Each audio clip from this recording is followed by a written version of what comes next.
My dear Adrian, don't waste time pretending. Face your illegitimacy. See it for what it is. A handicap which need not ultimately affect you at all. And make up your mind to live with it as best you can. Yes.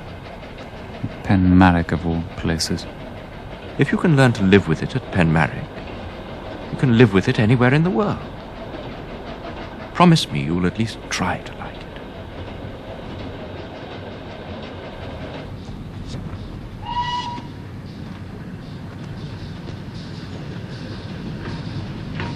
There he is!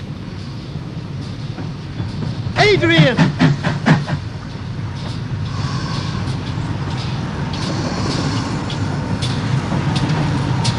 Good to see you.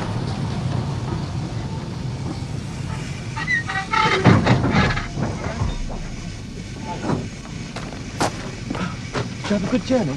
Tiring. Janny. Well done. Oh, he answers your description. Janny, this is my brother, Adrian. Hello. Hello, Spotty. Stop that, fatty. I'm not fat. Adrian's not spotty. Well, that makes up useful and help with the luggage. I've got a delightful surprise for you outside. What's that? Here they are. Adrian, father, welcome to Cornwall. Thank you, sir. Trust you had an agreeable journey. Why, Adrian, what fun. It's been such ages since we last Hello, old saw chap. you. Good to see you again. You will be Do delighted you like to my see you at ring? Penmarric. The central diamond's terribly fine. Oh, it's isn't a it? blessed ring. I think it's the most divine ring I ever saw in my life. You must be tired. Just like... But into trouble with William. I fancy you two must have a lot to say to each other. See you at the house. Show you something of Cornwall on the way.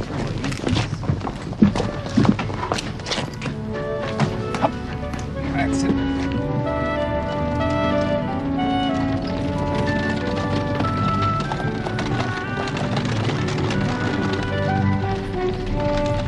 So, Marianne is to be married.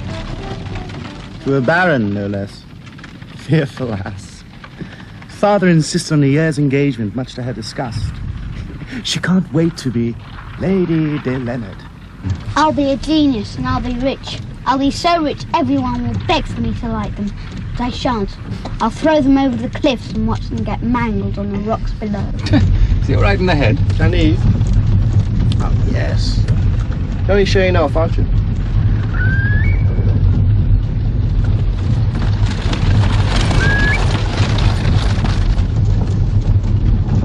Look, there's part of Garth. It's the old mine Philip dreams of reopening.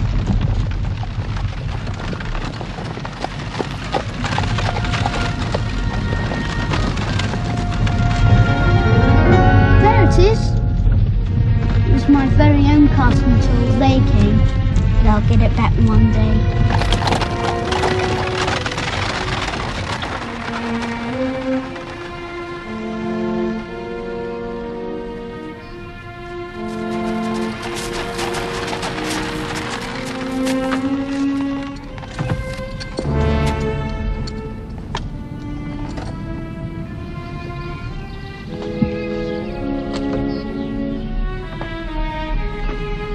Nice, isn't it?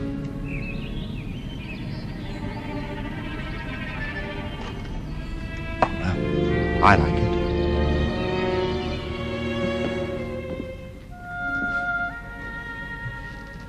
Past Penmars.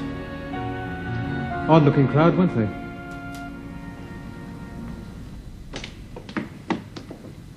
Voila!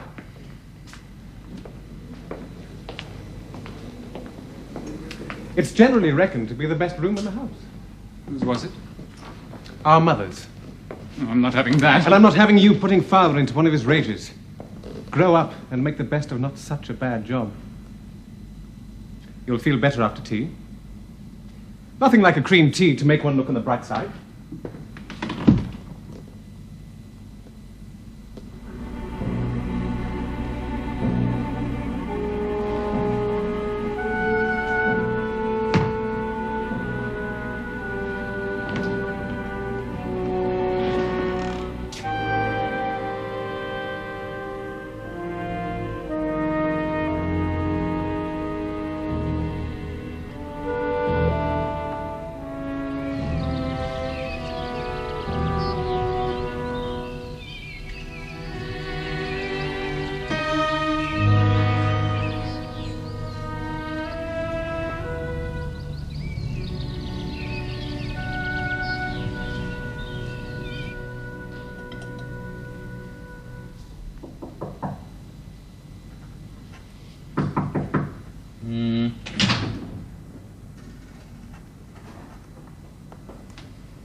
It's you, is it? Were you working, sir? No, not really, just making a few notes. Where is everybody? Visiting their mother, I believe. Well, they're old enough to see her if they wish. I suspect she's doing her best to turn them against me. Tit for tat. And have you? Very probably. In fact, I have little I can do now. Court order no longer applies. I just wish she'd allow Philip to see me occasionally. You're sure she's stopping it? Above all, I wish she'd take some interest in the wretched Eve. Well, she never has done. Yeah. Why not? I really couldn't say. Sorry, I did it wrong. God, not another clan gathering. Yeah, you're less than kin, Philip. A little more than kin and less than kind. Oh, care precocity. Blood be thicker than water. More's the pity. Oh, you always were foul, Philip. Especially when somebody else was the centre of attention. That's not fair. Oh, go to your boring mind. Jolly well would if I wasn't hungry. Well, wrap yourselves round that then. And shut your squabbling. What is it? Stew. What sort of stew? Stew with herbs. You got any more questions about my cooking, you stand up and ask 'em, young scallion. He is standing up. Not fair. Fun, though. Can't all be tall as well as handsome. Just because he gave you a bottle of perfume. Any minute now and he'll start to crow. Children.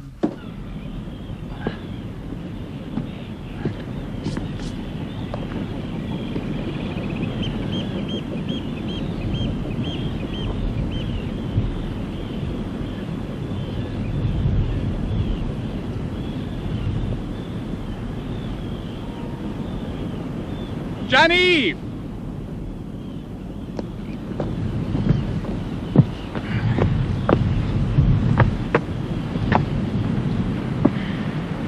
What's the matter with you? You lost William? Strings all knotted. Let's have a look.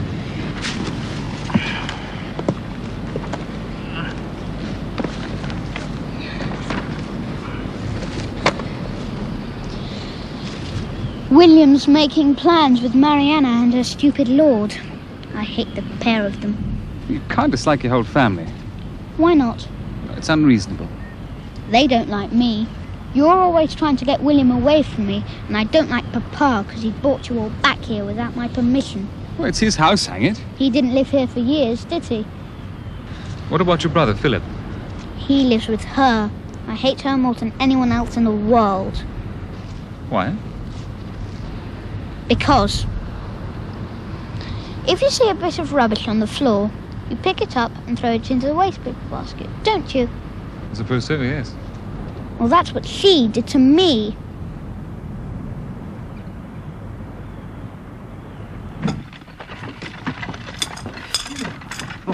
You right. Still, they're not bad, are they? It'd have been a sight better if they weren't one short. Yes, all right. T'ain't all right. It ain't right at all. It's all wrong that you won't have aught to do with young Jan Eves. I can't bear to look at him. Oh, might. T'ain't natural. I thought you at least were on my side. He knows I am. I can't put up with all thy foolishness now, can I? You know how the child was conceived? I don't have a lot of time for your Mark. Never did. But he do make a home for all his children. Installing his bastards at Penmarric, you mean? At least that's human. Cutting off from my last-born and... Oh, for heaven's sake. And what's more, it ain't like thee.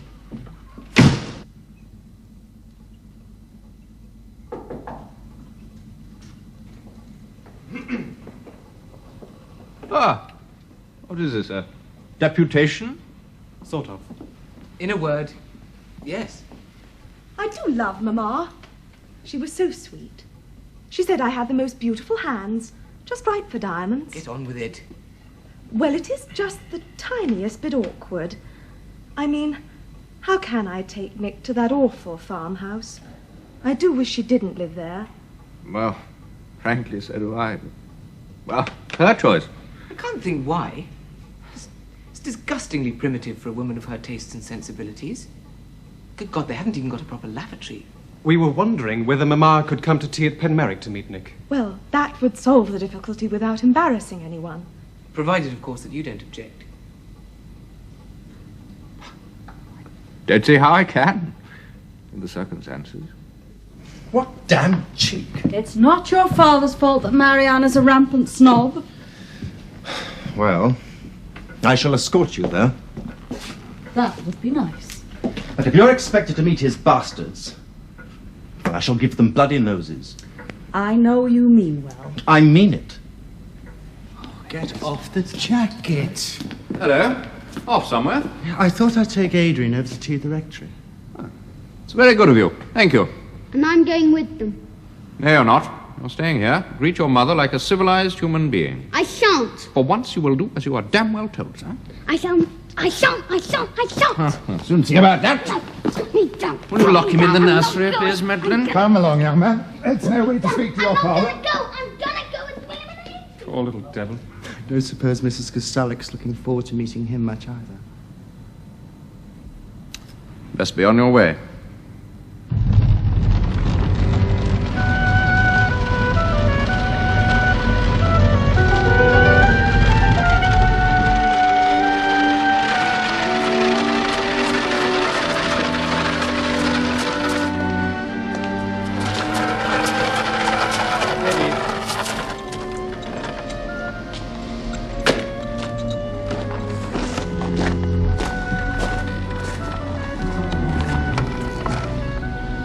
A long time. Yes. My dear Philip. I am escorting my mother. Quite. Won't you come in? No, thank you. As you wish.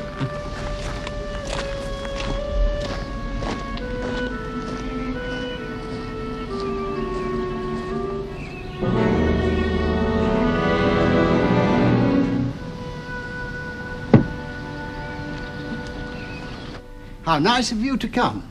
What a very pleasant surprise. Thank you, sir. The Castallacks have called here frequently since their return, full of praise for your mother. She must have been a most remarkable woman. Yes, she was. Yes, Mark was indeed fortunate to have such a person to look after his children. Do you know, I've known him, your guardian, since he was William's age. Oh? Now, come on, sit down, everybody. Please.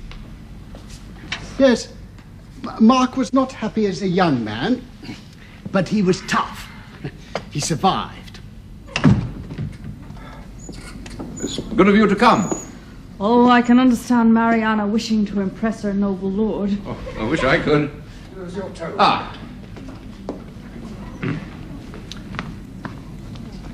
Mrs. Castallack? You probably hardly recognize Genevieve. This is your mother, boy.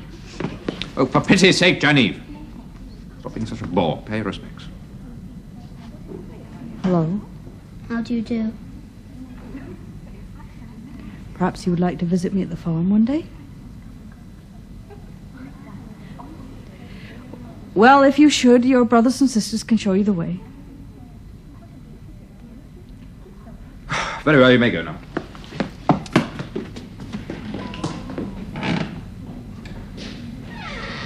Well, at least you've broken the ice.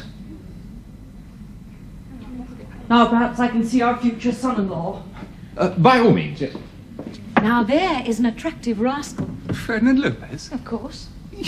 You find him attractive? Well, women always go for men who are absolutely no good. What a funny thing love is. Yes, it must be. You're rather sweet. Don't be condescending. Was I?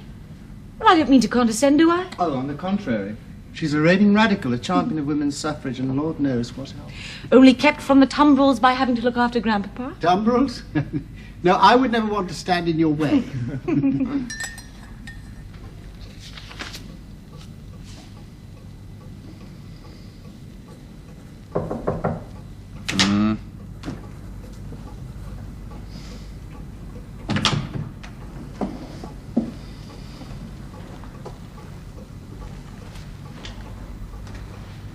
How was your tea? It was agreeable. How was yours? Civilized. At least it was, until Jean-Yves took it upon himself to enliven the proceedings. Oh? He locked the housekeeper in an upstairs lavatory. It would have been a passing irritation, except that he then threw away the key. Poor Mariana. Yes. Chinless wonder would have found the farm a positive oasis of calm and good taste by comparison. Janny really is the limit. On the other hand, Mrs. Ransley was never really equipped to deal with him. Well, she left. Given her notice. I must say my heart sinks at the prospect of interviewing yet another stream of sad widows and sad spinsters. But there it is. What about Alice Penmarric? Old Barnwell's granddaughter? She's only a child, isn't she? She seemed very competent to me. Oh, did she now? I was only trying to help. Yes, it's very wrong of me to tease, forgive me. Yes, but she'd never leave her grandfather, would she? He says he would never be able to forgive himself were he to stand in my way. Well, it's a large house. I realise. You realise all that entails. My position in the county requires that it's run well, and frankly, my temperament demands that it's run smoothly, which is to say that its operation does not impinge on me. I understand. Do you think you have the authority for the post? Yes. And the experience? Well, I can never acquire that until someone gives me the opportunity. Well, you know my wife and I live apart. You are young, personable. I am not in my dotage. As long as we are clear to our relationship, surely it's of no consequence what others think. Indeed. No. Come on, behave. No. Just you behave. Now, come on, that's it. Come on. It's not.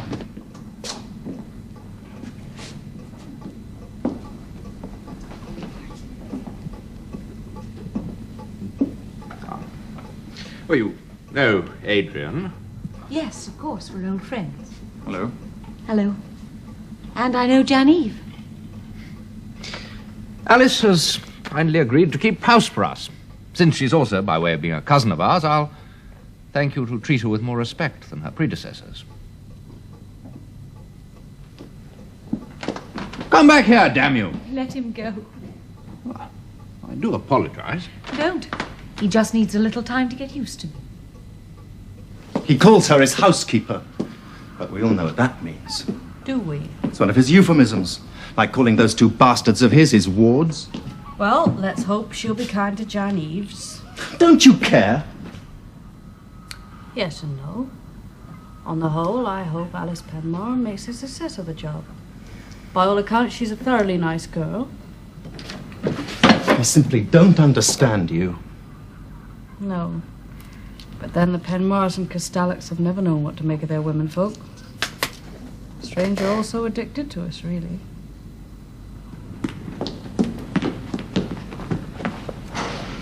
Leave off. Not until I get a kiss. You'll get me shot. I'm serious. All right, then.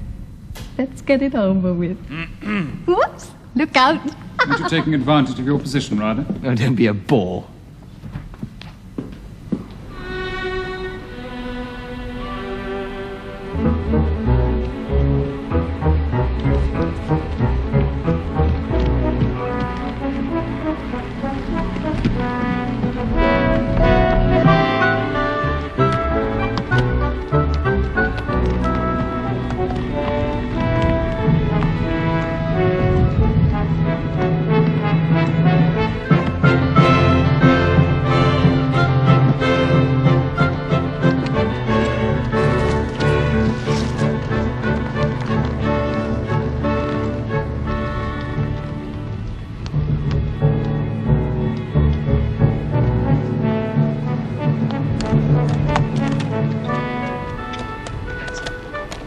Why the devil are you spying on me? I'm not doing anything of the sort. I was bored and simply wanted to come out for a ride.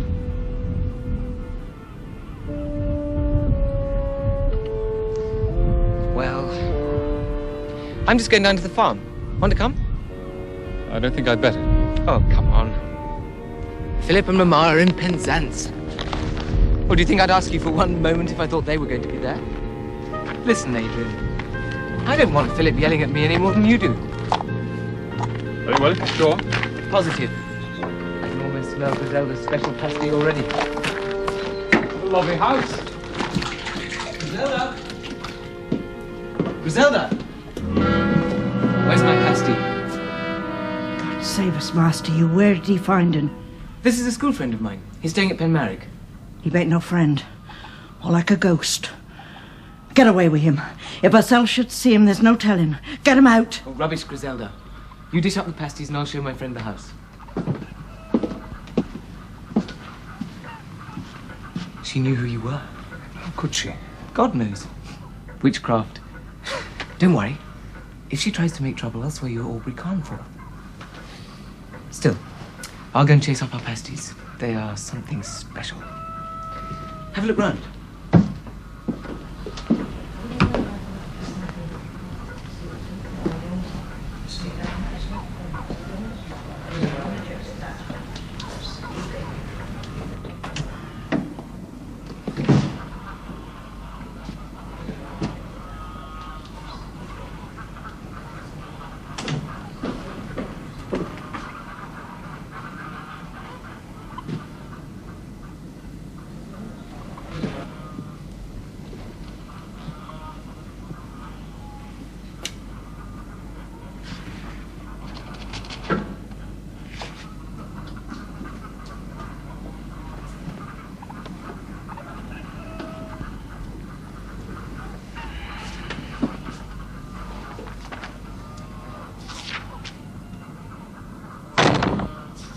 Perhaps you left it in the parlour. I'll go and look. Oh, don't you bother. I'll go.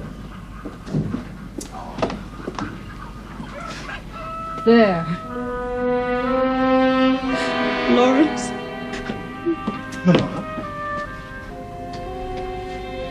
You bastard. Get out of here. Get out! Get out! I'm sorry, I didn't mean to come. You damn bastard, Adrian. If you ever come back here again... I said it would be all right. Absolute lies. He followed me. I did my best to turn him out. Lie! Miserable rock!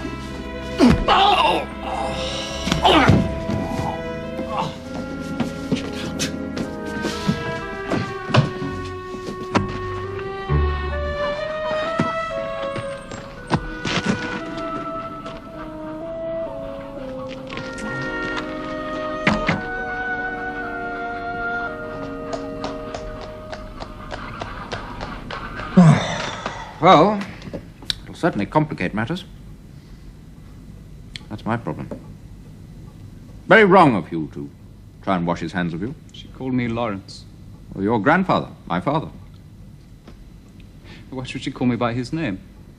You're uncannily like him. But what was he to her? Well, close. Close. What do you mean by close? Look, she looked as if she'd seen a ghost. Please. It was terrible. I must know. Oh, for a time. Before I ever... Oh, when she was widowed, he helped her financially. You mean that he was a lover, don't you? Don't you? Oh, God, I don't know why you put up with her, any of you. Oh, the children were. Well, she's perfectly happy to live without them for the best part of 7 years. I wouldn't say that. I didn't give her much option, to be fair. Was she fair to you? What I'm saying is that I deprived her of her children. She had to face a difficult pregnancy alone. In many ways, she's to be pitied. It wasn't my mother to be pitied. Good God, why? Who the hell do you think you're speaking to? I only meant that... I know what you meant. You're never to take that sanctimonious tone with me again.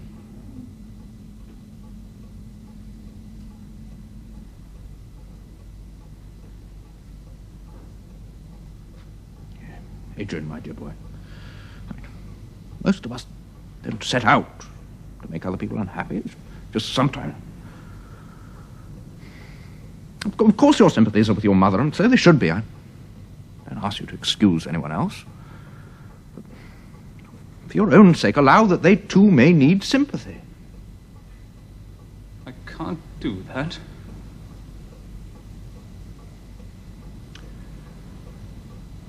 No. Count the days until I can go up to Oxford now. Adrian. You got back all right. Well, small thanks to you. God, I was getting worried about you. It's a pity you didn't worry about me a bit sooner. The farm, you mean? I know, I felt terrible about that. The fact is, I was so surprised. Mamma forgot her handbag, and when she and Philip walked in like that, I simply lost my head. Can you ever forgive me? I do so want to be your friend. What's the point of having a friend who ditches you the minute there's any trouble? I do so agree. That's why I'm covered in shame. So you forgive me? Very well. But if you ever turn against me again, Never in a million years. Look, peace offering. They're called semi-classical. I got them in Penzance. I tried to get some completely classical ones, but no good. The man refused to sell. But you look old enough. Well, he couldn't refuse to sell to you. No thanks. Aren't you interested in girls? Not particularly. Everybody else is. I mean, look at Papa. He spent 7 years with... Oh, no offense. Actually, the girl I'm really interested in is Hannah, the maid. Oh, she's got the most marvellous... Oh, well, you saw her. Hey, where are you going? What's the matter? You are actually suggesting that I should stay in the townhouse? For 2 weeks, that's all. With you? Take that long to establish ourselves. Provided we can be seen to be together formally, we need have no contact at all. It's impossible. My dear Philip, you've taken it upon yourself to assume responsibilities beyond your years. Tolerated your presence so far. I must ask you to refrain from striking attitudes on matters which are no concern of yours.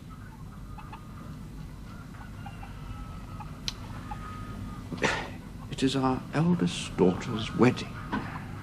Only for the sake of appearances, I ask you to do this, not for me, but for her.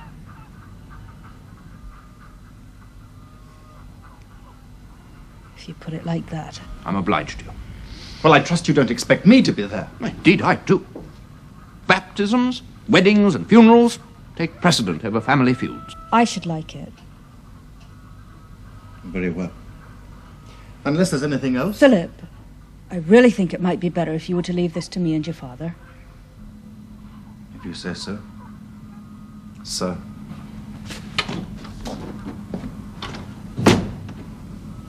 He means well. If you say so. No, I'm sure.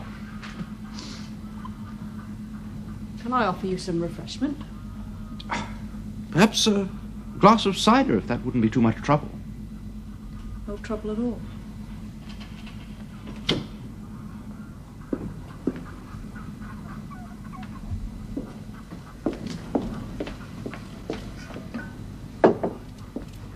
Forgive and forget, is it? Try not to be a bigger fool than God made you.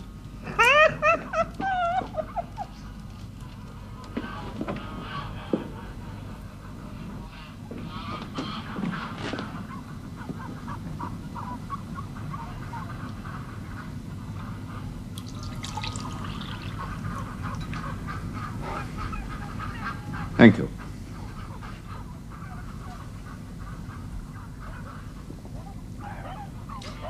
Unless there's anything else. Well, there is rather. I don't know if I'd have suggested it myself, particularly since you've been so helpful in the lodge. Nor indeed did Mariana.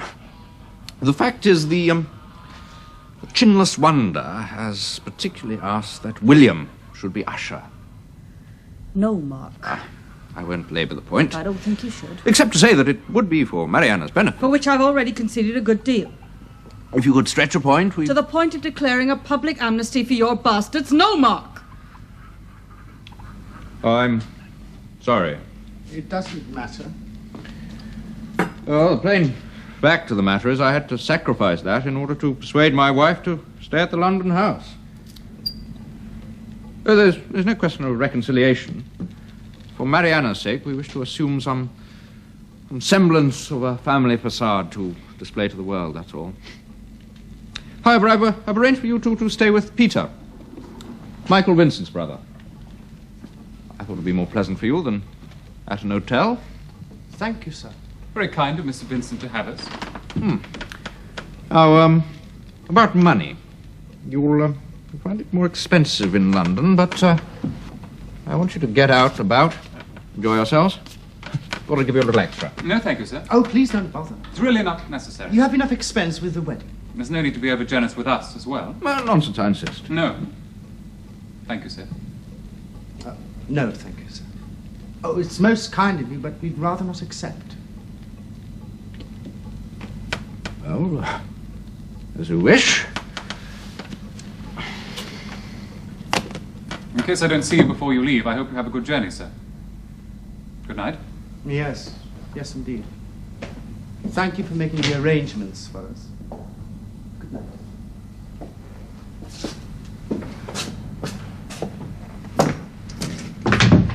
Look, I don't trust Papa an inch over this business. I think he's angling for a reconciliation. Why? Why else would he tolerate the idea of spending 2 weeks under the same roof as that woman?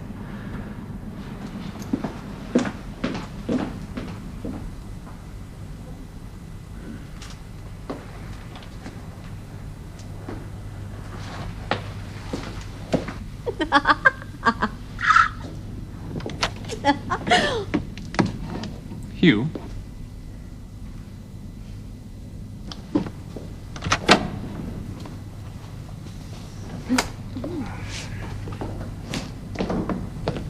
Morning. I say, I'm terribly sorry about last night. I don't believe you. And last night's not the first time. You've been playing around with that silly little maid for months now. You don't know anything, do you? It's too disgusting to talk about. That silly little maid, as you call her, finds me a hell of a lot more exciting in bed than your bloody bastard of a brother. You say one more word against William. God knows why Papa is so besotted with the pair of you. Papa doesn't have favourites. What? Why, you stupid fool. We only had to spend one night at Allengate to find out who his little blue-eyed boy was. It's not true. It's just not true. God almighty. How do you think we felt when we were bundled off to Allengate, where you and William were the lords of the manor? It was as if we were the bastards then, not you. We hated you. We still hate you. When Papa dies, you'll be out and William with you. We've had enough of you bastards to last us a lifetime. You called me a bastard once more. Bastard! Oh! You are a bastard! You are a bastard! Kill you.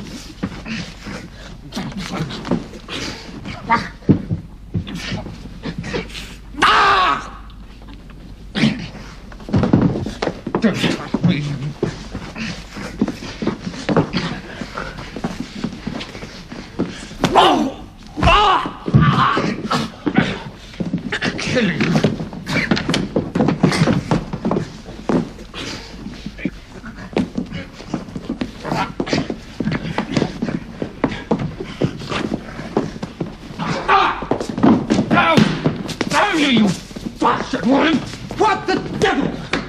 You're another. Bastards, the pair of you.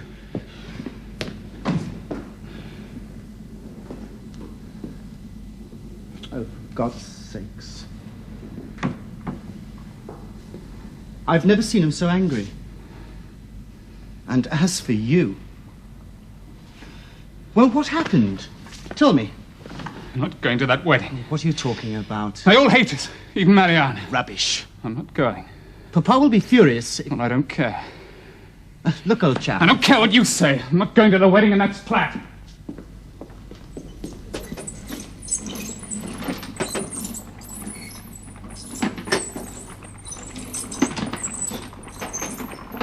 Thank you, Doctor. Thank you.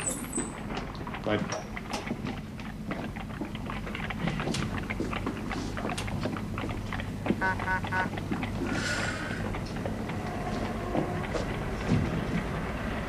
You know how much it costs to turn the house into a shambles? One's eldest daughter doesn't marry a real live lord every day of the week. Thanks be to God. Still, Didn't go off badly, did it? Apart from Adrian's defection. I can't expect you to mind that. I'm sorry it hurt Mariana. I don't suppose she even noticed.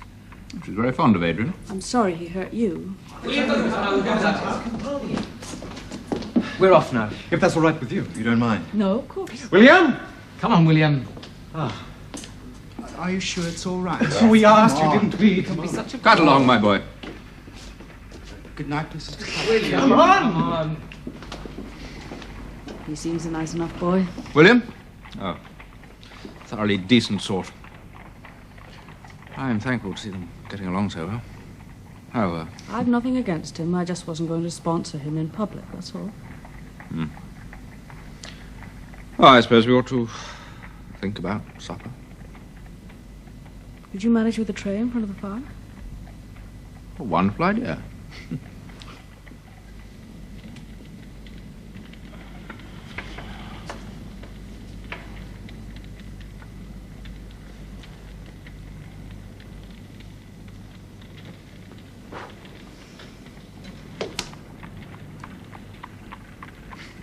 I really am grateful to you, Janna.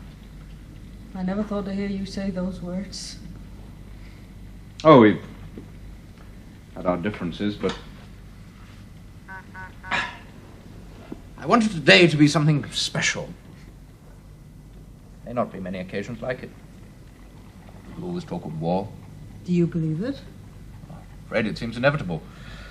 Remember Bismarck? I'm sorry. War is an extension of diplomacy by other means. Well? Well, since diplomacy seems to be breaking down all over Europe, it's only a question of time before some incident gives one or other of the great powers the excuse they've all been waiting for. It all seems a far cry from, well, this. Yes. You really You're still the most attractive woman I've ever seen, Jen. It's the truth. You're still the only man I ever loved. That's true, too. What went wrong?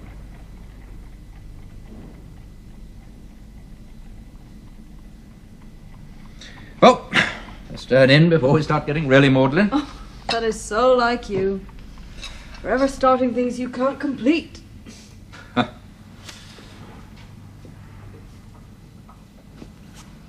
No. I'll never divorce you. You bitch! What's the matter? What do you think? Well, I wouldn't ask if I knew. Last time you touched me. Brighton. Yes, well, that was your fault, wasn't it? How can you say that? You promised me untold delights. What did you give me? 8 children. You begat them. Only because you and your witch companion denied me the expertise you so freely bestowed on others. Mark. You went to great lengths not to trap my father, didn't you? William Pomeroy? Mark. Have to face the fruits of his Mark, loins. I was your wife. I loved you.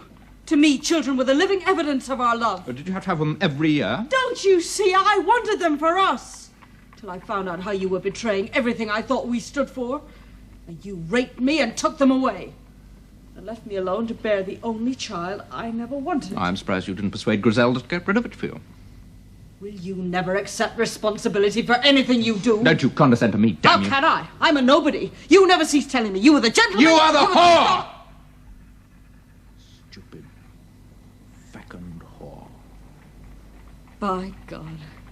It's not surprising that Lawrence used to wonder if he could really be your father. Bitch. You think it didn't cost me have an amnesty with my wife for 2 weeks? You think it was easy for me?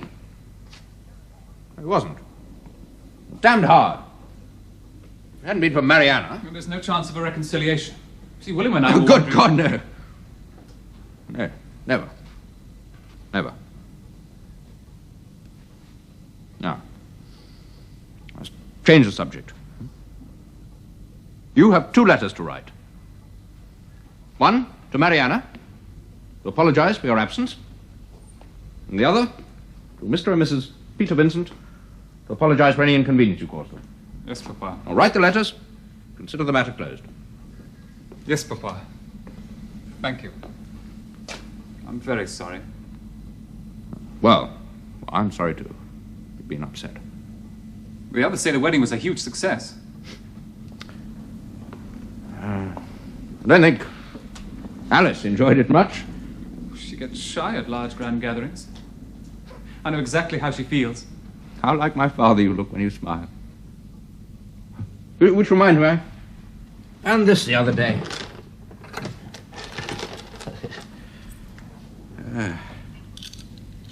Used to belong to my father. His father gave it to him when he was 21. It's beautiful. No, keep it. I've got a watch of my own.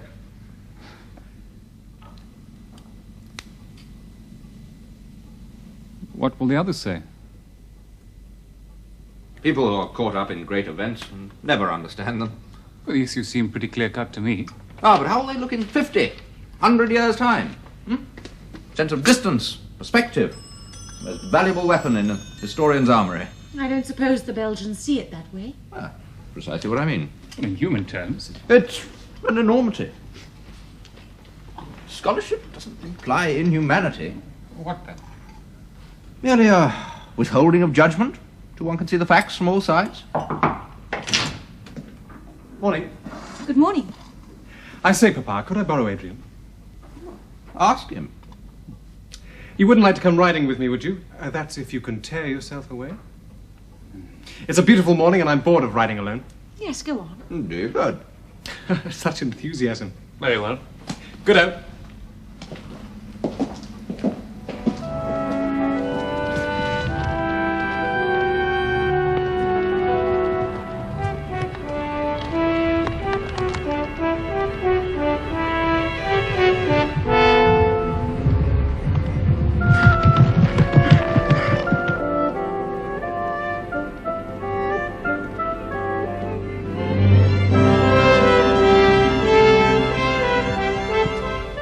Adrian, stop.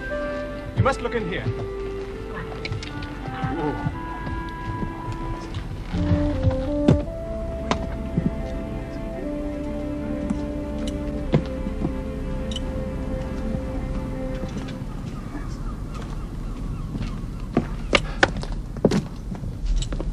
We used to play pirates here when we were younger. It's an old tin mine.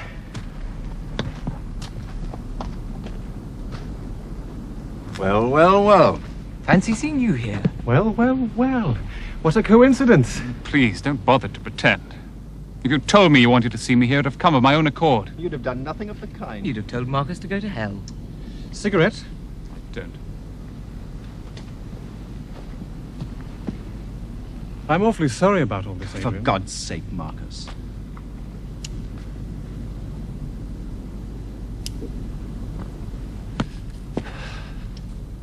Why did Father give you grandfather's gold watch? He wanted me to have it. Why? You've no right to that watch. You've no right to anything. It's our inheritance, all of it. And I need that money to reopen Garth. And you're not going to stop me. I don't want your wretched inheritance. I loathe Penmarric and everything about it. Oh, no, you don't. Please! Let's be civilized. No violence, nothing sordid. What else do you have to tell me? First, you can find a copy of Father's latest will. It shouldn't be too hard. You practically live in his study. And when you've found it, you can show it to Marcus and Hugh. You can put it back then. Like hell I will. If you don't bloody well do as you're Yes? told. What's the next threat? Marcus will see that there isn't a soul in Oxford who doesn't know your true relationship to the eminent historian Mark Castallack. Marcus hasn't got the guts to be such an out-and-out bastard. Oh, what's the next favour? Well, you may as well tell me. Go to your friend, Alice Penmarric, and find out if she's taken your mother's place in Father's bedroom. You're mad. A decent, honest, moral girl like Alice Penmarric. Oh, Father doesn't let outward respectability bother him. Look at your mother. You filthy swine. Please, Philip, don't speak of Aunt Rose like that. Don't you even mention her. It's not right. Besides, it's irrelevant. Except possibly as an illustration of Papa's tastes in that direction. You're disgusting. You could talk to her. Test her on the subject. No. Observe them when they're together. Never. It shouldn't be too difficult. After all, you're always closeted with Papa. If you could manage to establish that there was some sort of illicit relation... Oh, God, I knew this wouldn't work. I knew do it. be quiet, Marcus. We're giving you the chance to be friends and join us. Right, you bastard! No, please. Now you're really going to wish you'd never come here. Get out of my way! Are you all right?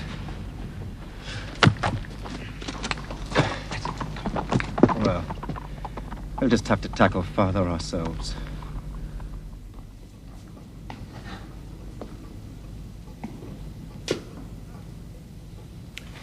So, you thought to blackmail me, did you? I wouldn't say that. You don't be so damn gutless, Marcus. Where's your evidence? I told you. Well, don't you start. This whole scheme was your idea. I can believe that.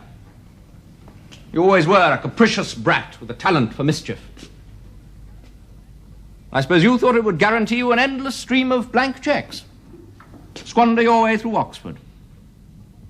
You always were the eternal child. As for you, we may not have seen eye to eye in the past, but I've always respected you hitherto. What do you expect to gain from this shabby slander, sir? All I want is to see the mine open again.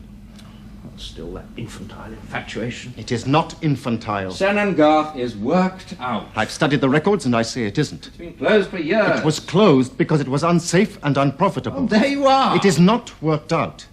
There's a lode running right out into the sea. I have taken expert opinion. The opinion of experts you brought down from London. I've talked to the men who worked there. I've studied the records here. And you want me to spend a fortune on the off chance that you may be right? Well, I won't. There's an end to it.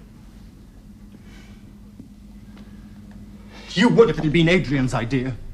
What's that supposed to mean? You damn well favor him over the rest of us. What if I damn well do? He's not your legitimate heir. Legitimate or not, Adrian behaves as a son should towards his father. There's more than I can say for you incompetent blackmailers. That's a load of horse manure. I'm sorry. I feel sick. Just see he's all right. The fact is, you preferred his mother to mine. What are you talking about? That bastard Adrian's mother. You're Allen Gate Hall. How dare you speak of Rose like that? It's a fact. Fact. The fact, if you must know, that your mother was the whore. Oh, the filthy... I paid her £5 to go to bed with me. You bloody liar! Thank God you're the age you are. In a day older I will.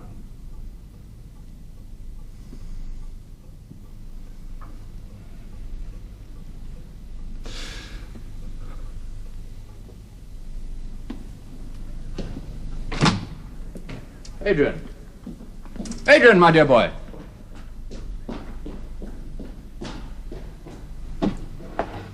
I wanted the money to reopen the mine. Yes, but to try to get it by blackmailing your father. He has no business to install Alice Penmarric in your place. Oh, don't be such a fool. He's never wanted any woman but me. How can you say that? After the way he's treated you. Because it's true and furthermore, it's mutual. You love him? Well, you find that hard to believe. It isn't simple adult love. We couldn't live together. We harmed each other beyond bearing, said and done terrible things to one another, It's but intolerable. Still... Yes, it is. But you can only be civilized when you don't care. By the time you get this, I shall be in France. I did not have to run away. I was called away by my country. Hardly the actions of an interloper. No. I shall never forgive Philip if Adrian gets killed. Why blame Philip? I could not wage a violent battle against my family. You're right, of course. Adrian was never happy here. No.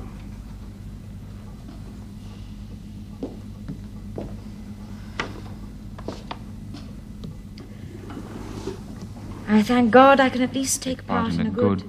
glorious and noble war waged for the benefit of the world.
Morning, Rebecca. You don't seem to be in much of a hurry. No, Mr. Castallack. No, I'm not really. Just daydreaming. Call me Philip. Mr. Philip, if you must. Mr. Castallack makes me sound like some old schoolmaster. I'll try. Are you off to Penzance? The market in Red Ruth. We're short-handed nowadays, so I find myself doing any number of things I've never done before. It's the same all round here. Only women and old men seem to be left. Why not let me drop you? I pass right by Deverell. Thank you. But no, I'd better not. Still the same with your father, is it? Ah, well. Good day to you, Rebecca. Good day. I always thought Philip was very popular in the parish. Oh, yes. But with the war dragging on, people are wondering why he's not in uniform. Yes, well, I suppose it is bound to make him feel rather guilty. I'm expecting a letter any day from Penmarric asking why he hasn't followed his brother's example. Oh, but what he does on the farm is vitally important. He knows that. But he also knows men who are too old to fight, who could manage the farm in his absence. He wants to make his own contribution. He needs something that only he can do. Sun and Garth. That's worked out. That's why Mark closed it. Perhaps he was wrong. The country needs tin now more than ever. Wouldn't it be worthwhile to try to get it going again? Oh, well, that's up to his father, surely. It's on his land. Can you imagine Philip approaching his father? It would have to be someone else. I see. So, I'm to intercede. If the mine were to reopen, it would give a lot of work to the unemployed hereabouts. So, Jared Roslin, for example, would be interested? Exactly. Jared.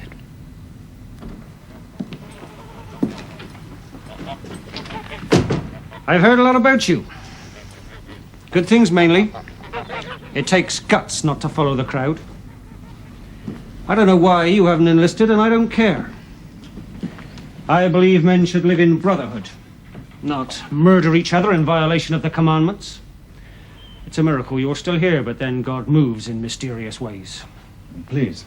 No, thank you. You look like your mother. I might have married her once, many years ago. It's a pity I didn't. I could have done with a son like you. Well, I'm glad you've heard good reports of me, but how could they concern you? We have a mutual interest, I think. A mutual interest? Son and Garth? Now, you listen to me, boy, and listen carefully. Have you ever thought that this war might be the saving of Sen and Garth? Well, you know we're short of tin. Now, if we could interest the government in the mine, persuade them that there is still tin in the ground. Christ almighty! Hold your tongue, boy. Blasphemy won't open the mine. I've a number of depositions from men who worked at Sen and Garth. They all testify that there is still tin there. One of them's from a man called Alan Trevose. You know him? Good heavens, yes, sir. He went to South Africa years ago, wasn't it? He came back. There's nothing he doesn't know about mining. Could be the man for Sen and Garth.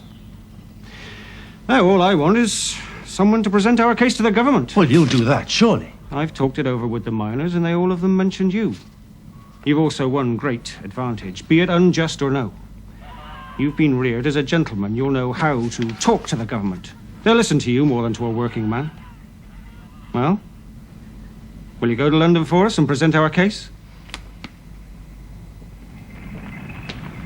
Now, these depositions certainly support your contention. Now, who owns this mine? A man called Mark Castallack, Sir Charles. Castallack, the historian? Yes, sir. Oh. But surely your name is Castallack, too. Yes, it is. He's my father. Your father? Good God, why on earth didn't you say so? Sit down.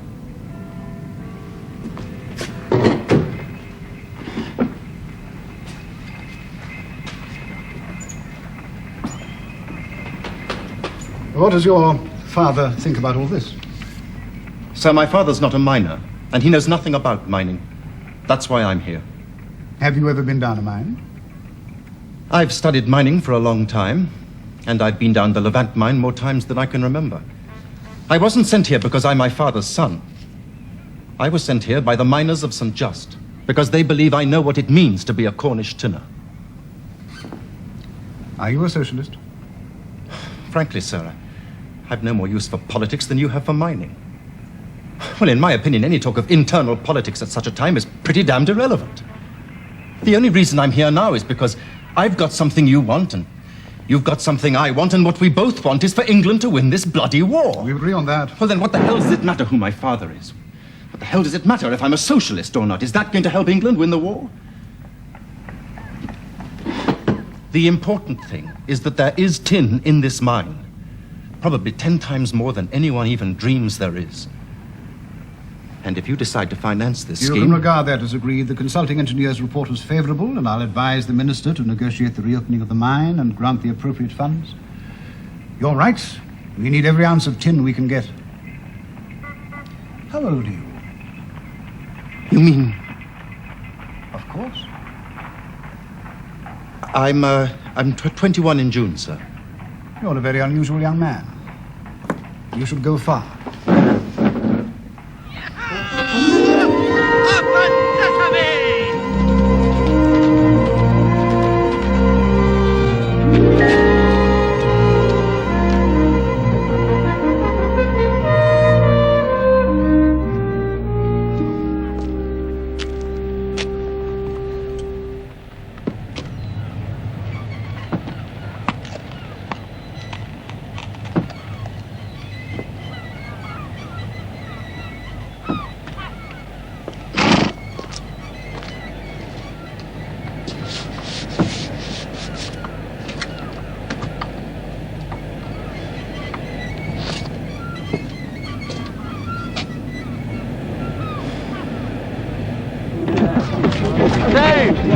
Further down you'll find some steps.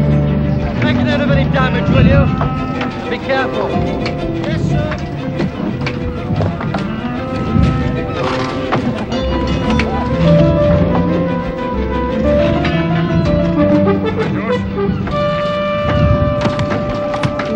All right, Mr. Roberts. Come on, lads, get another load.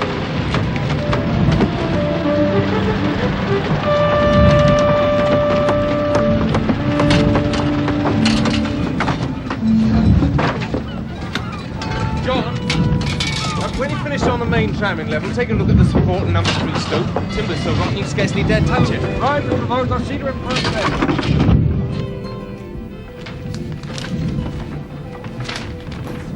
You right for that, man? Yes. Well, that's a test, borings, but my guess is that tin left in your workings isn't worth going after. The main loads are out here. Untouched and under the sea. They tell me that you can smell tin 100 yards away within the granite. That might be an exaggeration, but I know mines and I know how to lead men underground. No offense, Mr. Castallack, but for someone who's in charge of operations, you seem a bit young and... inexperienced. And put it this way, I think you'll need someone you can rely on to give you good advice. Well, there's no shortage of that. I'm never without some miner at my elbow with opinions on what should be done. There's opinions, and expert opinions. Then I'll be happy to rely on yours. You could do worse. I know this area like the back of my hand. Better than you know the Transvaal? That was gold mines. A different cup of tea entirely. Now, when do you want to start on the preliminary surveys? As soon as possible. I suggest we start with the oldest part of Serengarth, here where it borders King Wallow. At this level, the main tunnel divides into 3. The left-hand drive starts to slope downwards to the old water wheel. When I first saw it, I thought I discovered a man-engine. They'd never let me ride the one at Levant when I was young. How young? Oh, about 7. Oh, I'm not surprised you missed your foot and you'd be dead. Well, I found a shaft on the cliffs with the ladder stretching down into Serengarth. I stole a candle and some matches, and I came down here to take possession.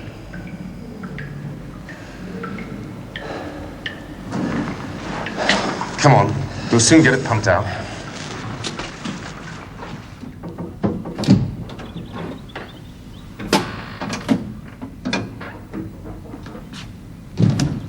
Philip?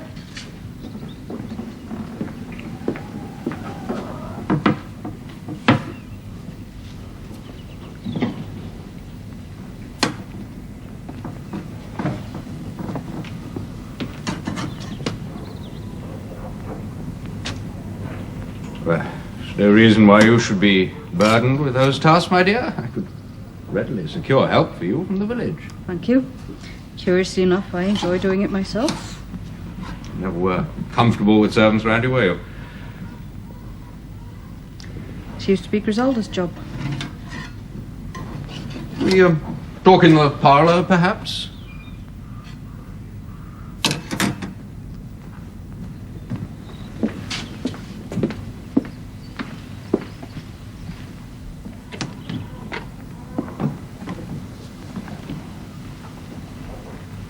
I was sorry to hear of Griselda's death. I know how you must miss her. Thank you. That's thoughtful of you. I relied on her for many things. Rosalind seems empty without her. And lonely? Not really. There's Philip. Yes.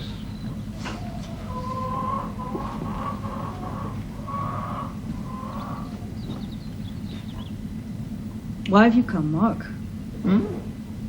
To talk. To talk? I'm resolved neither to provoke you, Janna, nor be provoked. I've come about Philip. Oh, it's too late for that. He's no longer bound by your court orders. Had you forgotten? I remember you disobeyed What do you want? To entice him back to Penmarric as a companion for your old age? Has that mausoleum finally lost its charm Janna! for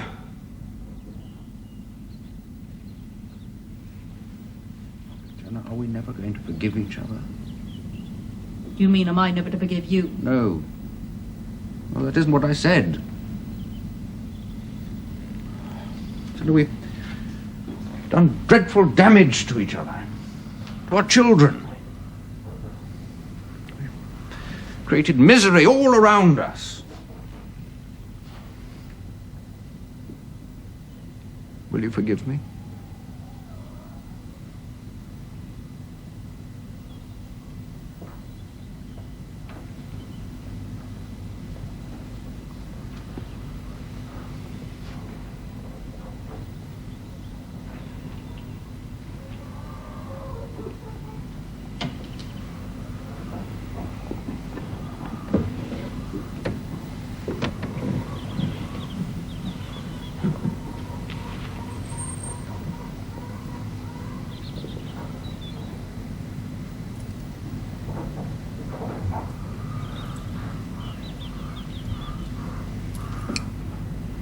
Will you take these?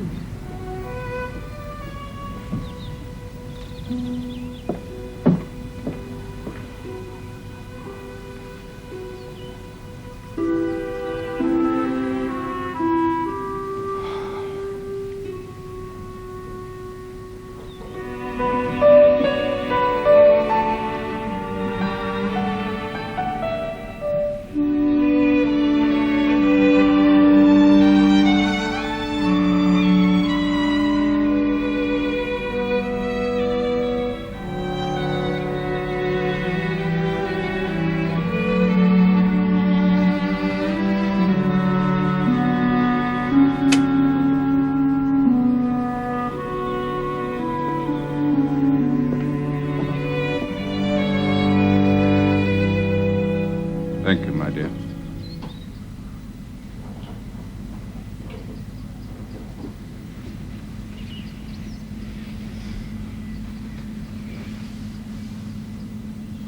You wish to talk about Philip? Yes, I'd like to use my involvement in the mine as a bridge to Philip. He needs Senengarth. He needs the challenge, self-respect you can give him. You must believe me, Janna, when I say I'm wholly behind his efforts to reopen it. I do believe you, Mark. But will Philip? He needs to hear this from you. I insist on turning our meetings into confrontations.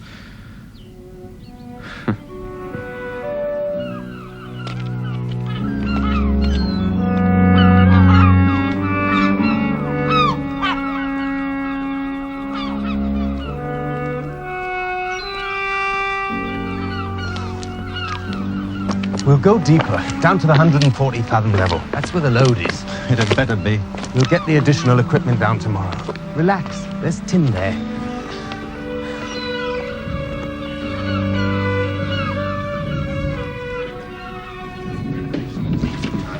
Hello, Philip. I haven't been in the area with Mike, but I thought I'd drop by, purely out of interest. Yes, well, let me introduce you. My father, Alan Traverse. How do you do, Mr. Traverse? Mr. Vincent. Hey, Mr. Traverse. You, having any success? Not yet, but it'll be very soon now. It's not like running an estate. Or, writing history. I wouldn't know. Some of the older miners were saying that there are no loads extending out to sea beyond this point here. Yeah, I've heard them. They don't know nothing from bloody nothing. You haven't struck anything at the present level there, have you? We'll go lower and there'll be more... Is the mine captain about, Mr. Traverse?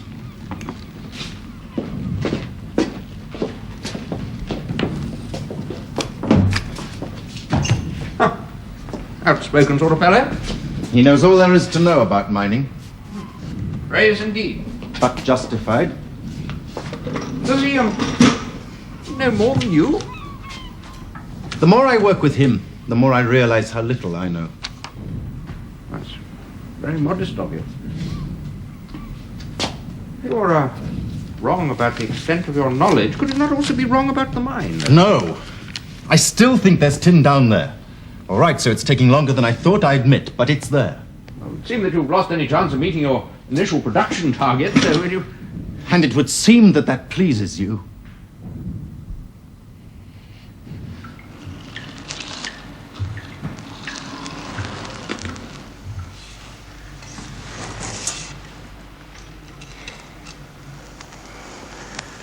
Now, you bloody hell of a mine, give us that tin, or by God, I'll blast you to the house of water and flood you to the bloody adits.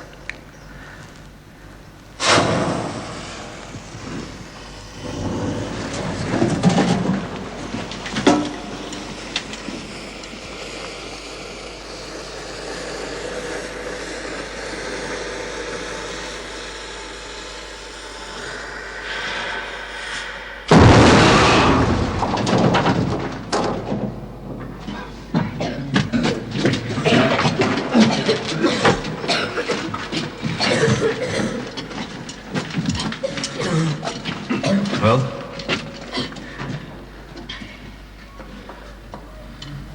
I smell tin.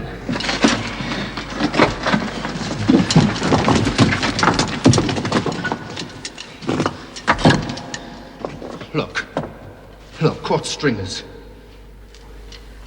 the load. We found the load. Hey, it's here! We've done it, boys! The bloody As big as a bloody church, I'll be hauled up in the skip and stamped with my own bloody hammer. You found it first, not me.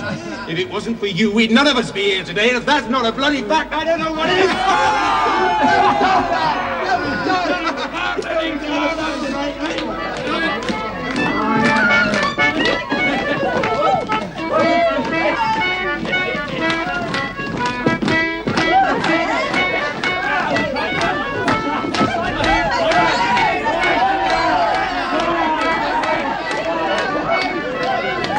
£1,000 is bigger than any load in the Levant. Hey, where did these come from?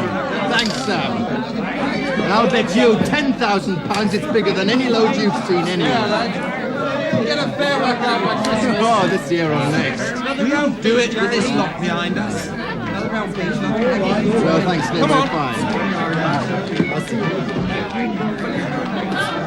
If I were you, Rebecca, I wouldn't let your uncle catch you. Oh, he won't mind. At least not today. Philip, have you heard from your brothers? You mean, have I heard from Hugh? Well, they were all safe the last time we heard. But the casualties, they're staggering. It's just as well Hugh's not at the front.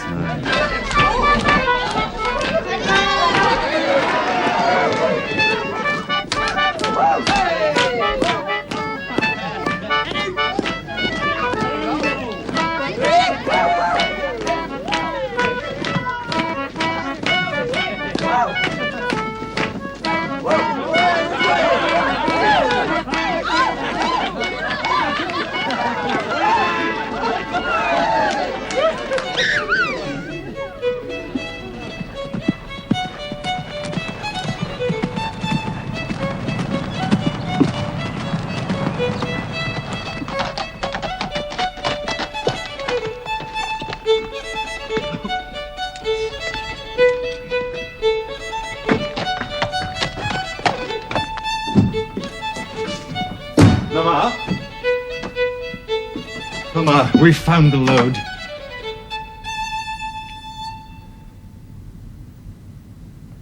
Marcus is dead.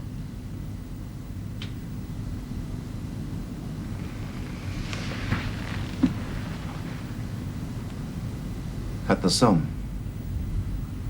Yes. But it... Mama. Not at the front. There was an infection. He died of dysentery.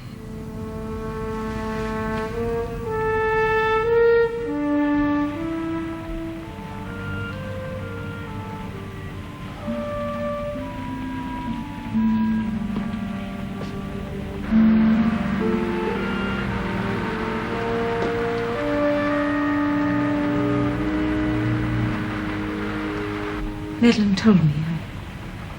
I am sorry.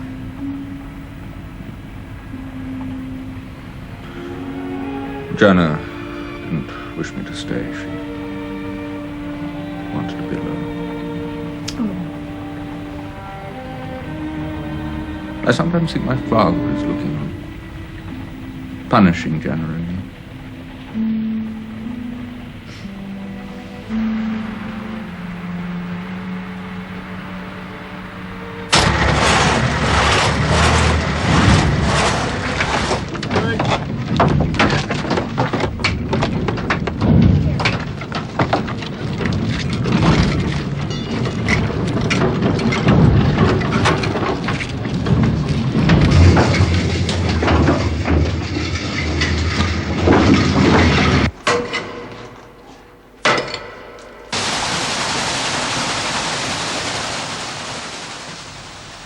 This section is now safe, Mr. Traverse. We wouldn't let it fall on you on your first visit. You'd hold up government investments if you did.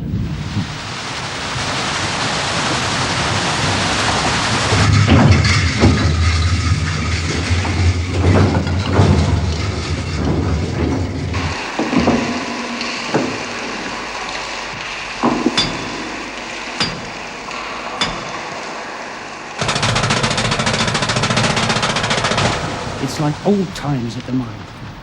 Men have work, And food. The audits show your profit margin to be very healthy. And well past your tonnage for the last quarter. Well, why didn't you say so in the first place? Well, if other war production's been going as well. Wherefore by their fruits ye shall know them. Not everyone that saith to the Lord, Lord.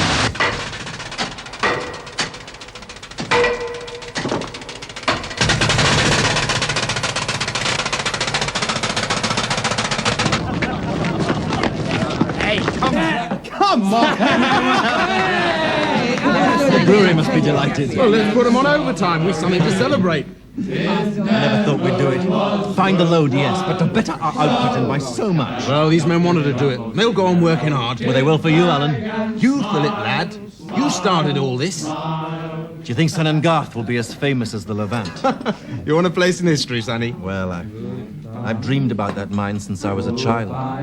Of working it, making it big. And you have. You have. Charity. Another round for the men and 2 each here. Anyone would think we'd already won the war. We're doing our bit. No one can argue with that. Don't cry, don't sigh. There's a silver lining in the sky. Bonsoir, old thing, cheerio, chin chin. Now boo toodaloo, goodbye. Goodbye, goodbye. Wipe the tear, baby dear, from your eye. Though it's hard to hide.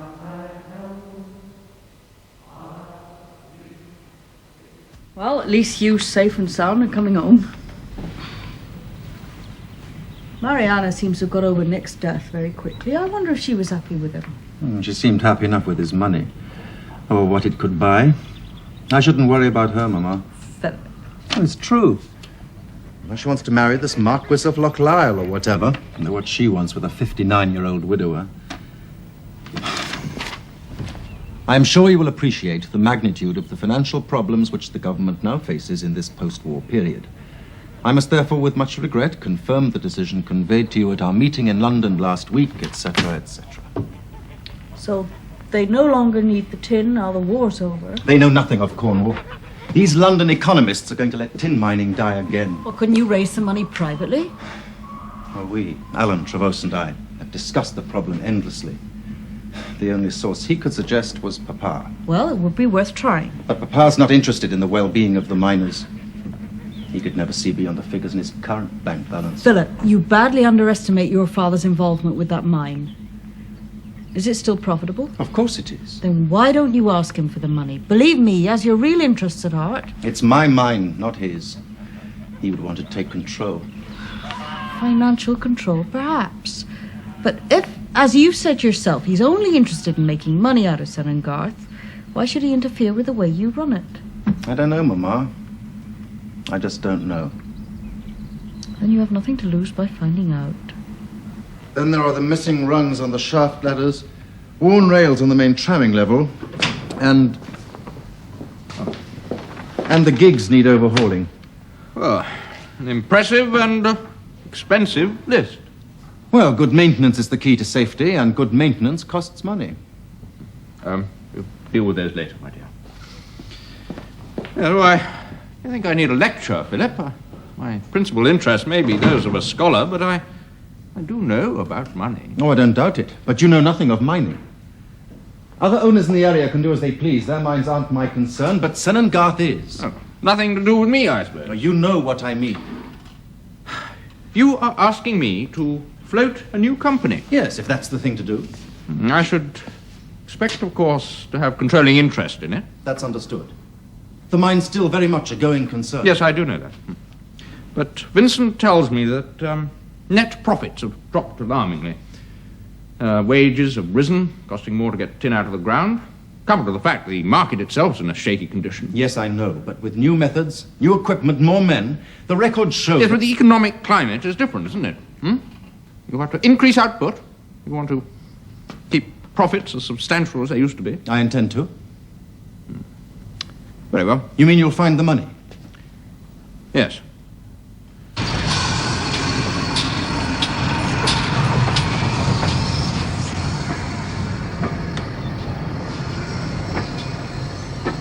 There he is. Hugh!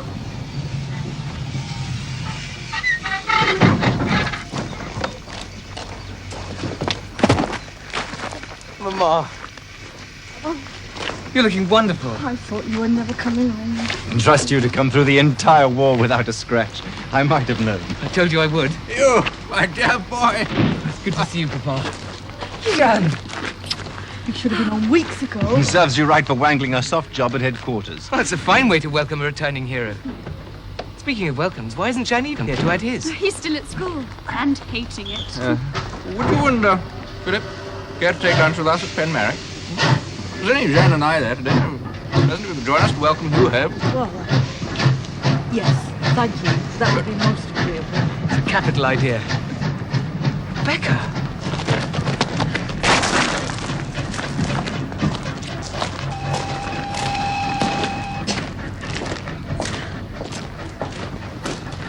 It's Rebecca Roslin. I didn't know Hugh knew her. Well, well, what a dramatic reunion. You're going to invite her to Penmarric as well, Papa? I wouldn't be surprised if you hadn't already done so. Rebecca and I are engaged. We've waited over 3 years. Gosh. Isn't it wonderful? We were secretly engaged before I went away, but we agreed not to tell anyone until I came back. I was so worried about you. Well, congratulations. It's wonderful. Congratulations. Thank you. How romantic. Yes, well, it's very, very interesting. However, station platform is hardly the place to discuss important family business. I suggest you lunch with us at Penmarric, Miss Roslin. We can discuss the matter in more detail later. I've already asked her to lunch, and she says she'll come. Will there be room in the car for us, Papa, or shall we hire transport of our own? Should be room for you both. Will you care to join us in the car, my dear? Thank you. Jean and Philip can follow in the pony trap. Be more comfortable for you. It's probably welcome chance to speak to you. Hugh, you're I not didn't fall in love with anyone else, if that's what you mean. No, Rebecca's the one I love. Yes, but... Good God, of course I made use of the camp women. What have they got to do with it? Could you conceivably exist for nearly 3 years without having a woman of any description? Thank you. Will you wait for Adrian to marry you? Good heavens, no. It'll be another year at least before he's a proper parson. Silly. Philip, should we go out into the garden? Do your parents know about this engagement? Does your father approve? I haven't told my parents yet. Isn't this rather premature? I presume, Hugh, you intend to ask Mr. Roslin's permission for his daughter's hand. Well, you know what he'd say if I did. Rebecca's 21 in August, so we'll get married as soon as possible after that. Will you indeed? Well, we all know Jos Roslin won't approve. But there's no reason why we shouldn't get married as soon as Rebecca no longer needs his legal consent. Well, yes, I think there is one reason, Hugh. I can't see it. What your mother means is that you are assuming that you have our approval. But Mr. Castallack, why shouldn't you approve? Miss Roslin, Rebecca, please believe me when I say we bear you no ill feeling whatsoever. It's just, well... It's just that until Hugh obtains your father's consent, we feel we cannot accept this engagement.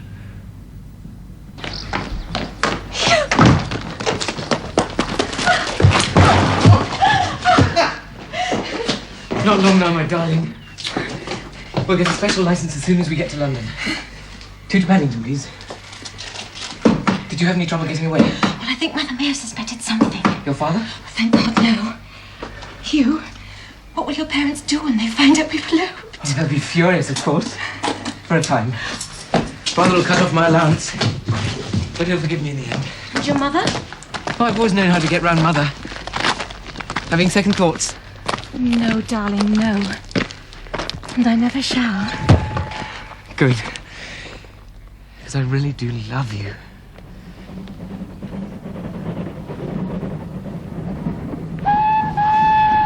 My cases!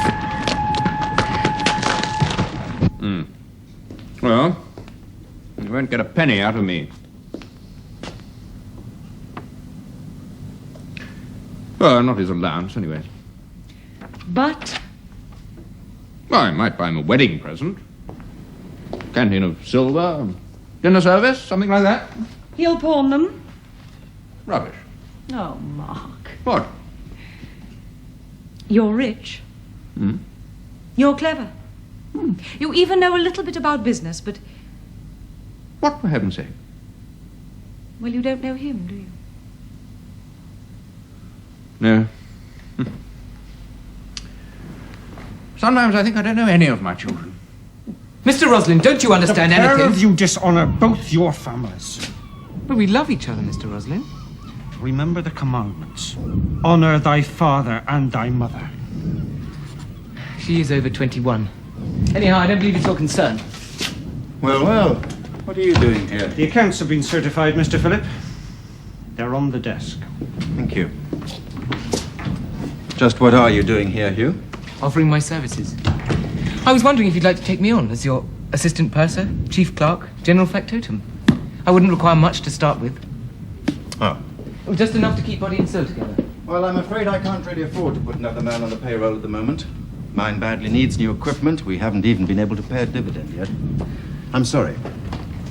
I see. Well, let me put it another way. I need money too. I need money for a wife. And next June I'll need money for a child as well. Oh. That was quick work, wasn't it? Is there anything wrong in conceiving a baby on one's honeymoon?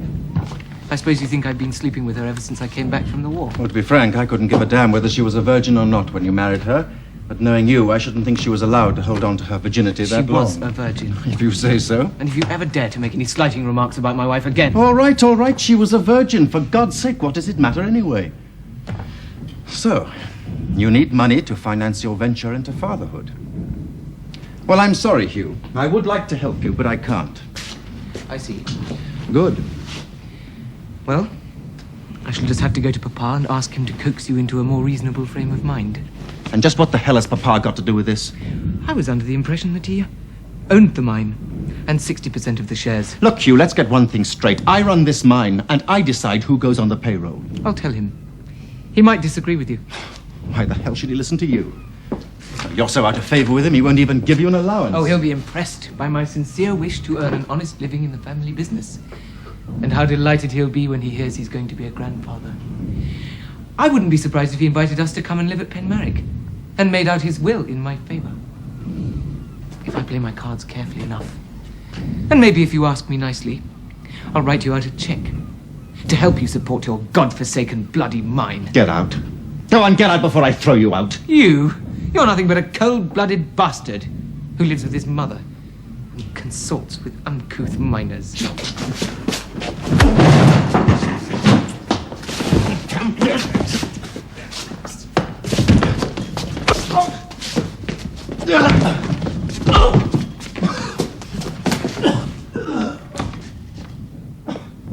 You will employ him, and you will do so without delay. I won't. I don't trust him. Rubbish. You won't have Hugh at the mine because you won't admit that you're lax with the paperwork. I'll employ someone else to help me, but I am not employing Hugh. No? Not your mine, you know. It belongs to me. Not only does it belong to me, I control the company. Yes. And I sign the checks. I'll work with the clerk at the counthouse, but I will not work with Hugh. It would be a mistake to employ him.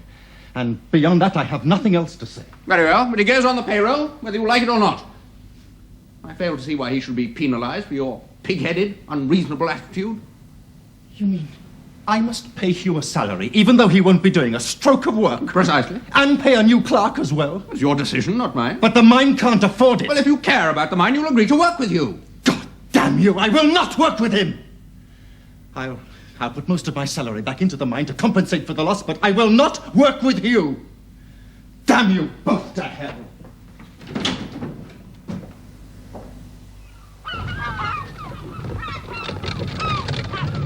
You're both becoming a couple of country hermits. Besides, it is discourteous not to call on people who are new to the area. Well, be a pleasant interval. Tea on the lawn, though, sounds a bit like one of the rector's garden parties. Don't be silly, Philip. I've heard they're both young. One for you, Janna, and one for me. Eh, Mama? They are both eligible young people. And now that they have moved into the neighborhood, they will become a part of our social circle. That's all there is to it. Of course, there have been Merediths at Porcelain House for generations. Did you meet our cousin very often? Hardly at all. I believe he was bedridden, wasn't he? You manage a tin mine, I believe, Mr. Castallack. There was that terrible disaster a few years ago. Yes, at the Levant. The greatest of them all. 31 miners were killed.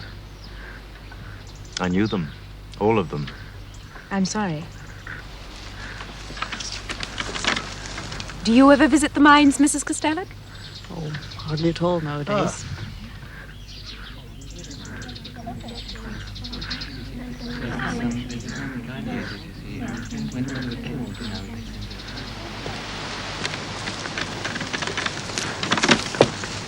If the war hadn't ended, I'd have asked Papa if I could have been a VAD. Would he have let you? I don't know. But Mother didn't approve of the idea at all. She doesn't think girls of our class should become nurses. You're not finding it too much, Miss Castallack. No, I'm fine, thank you. And do call me Janna. May I ask, was it a war wound? Do you ever go up to London, Miss Meredith? Hardly at all. It's rather difficult to travel. Ah. Perhaps you'd care to see our splendid rose garden, Mrs. Castallack. Well, Metropole hasn't changed much in 10 years. What's the matter? Though its clientele certainly has. Thank God you're not looking like those people over there. I don't think I've ever seen such a hideous collection of women. I'm glad you say that. To be honest, your invitation was so unexpected, I was in a panic about what to wear. I was beginning to feel not only old-fashioned, but decidedly dowdy as well. Nonsense. You look splendid.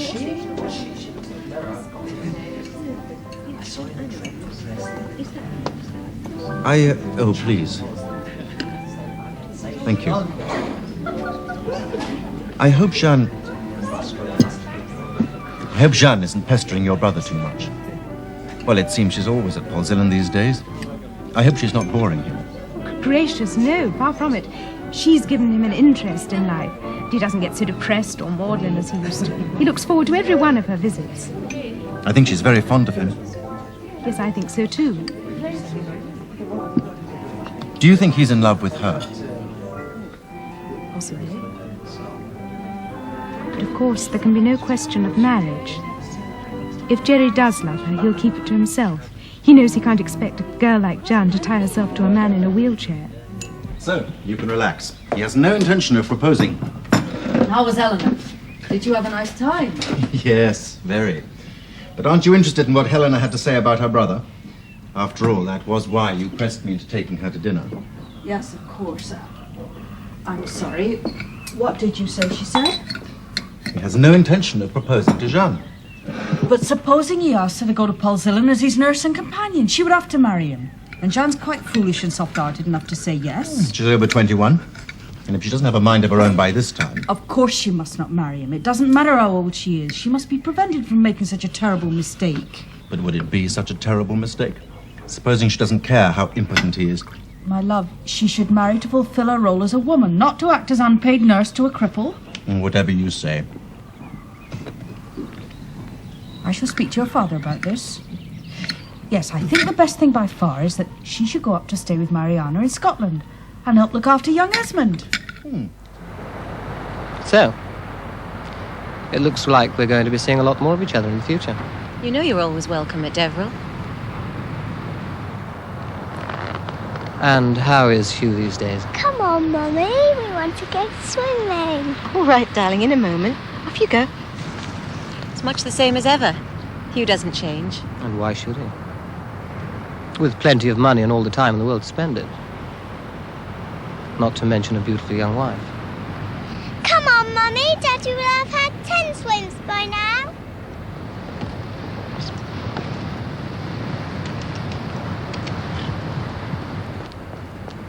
Daddy, we're coming!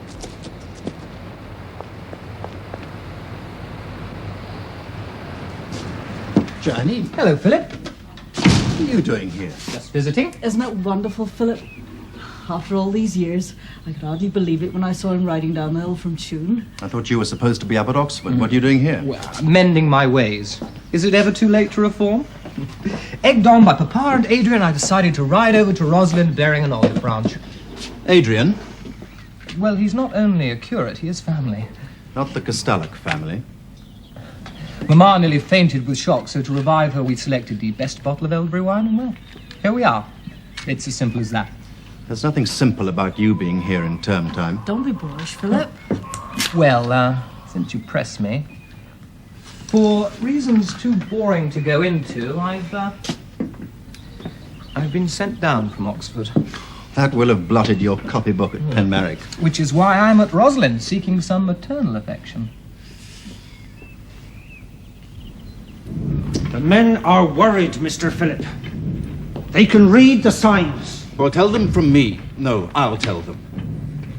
Do you think I'd let them down, Jared, like my father did? You know me better than that. Aye, Mr. Philip. But there are times when we must accept God's will. Well, that time hasn't come, and won't come, so long as I've anything to do with selling Garth. Look, Jared, the mine's had its ups and downs, and we've come through. And we'll come through again, but if you persist in preaching doom and gloom, then none of us stand a chance. You call it what you will, Mr. Philip. We call it reality. Even so, we'll fight tooth and nail with you to keep selling Garth open. Yes? God, what the hell are you doing here? Well, what is it? Why, has something happened? I'm afraid it has. I was sent to fetch you. Could I have a word with you alone for a moment? I'll wait for you at the shop, Mr. Philip. Well, what is it? It's Hugh. Why, has something happened to him? Yes, he had an accident swimming. He and Rebecca and the child were picnicking at Porteras Cove. What do you mean? He was drowned. Rebecca saw it all. But Hugh was a good swimmer. He was always first class at swimming. Rebecca wasn't swimming. She was paddling with Deborah. She heard Hugh cry out, but... You'll have to tell Mama. Yes.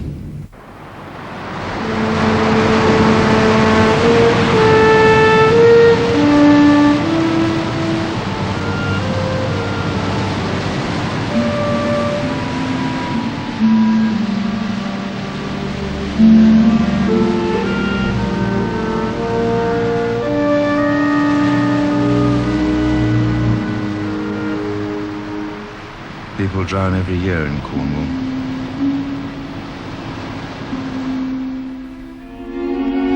All it needs is total ignorance or total vanity.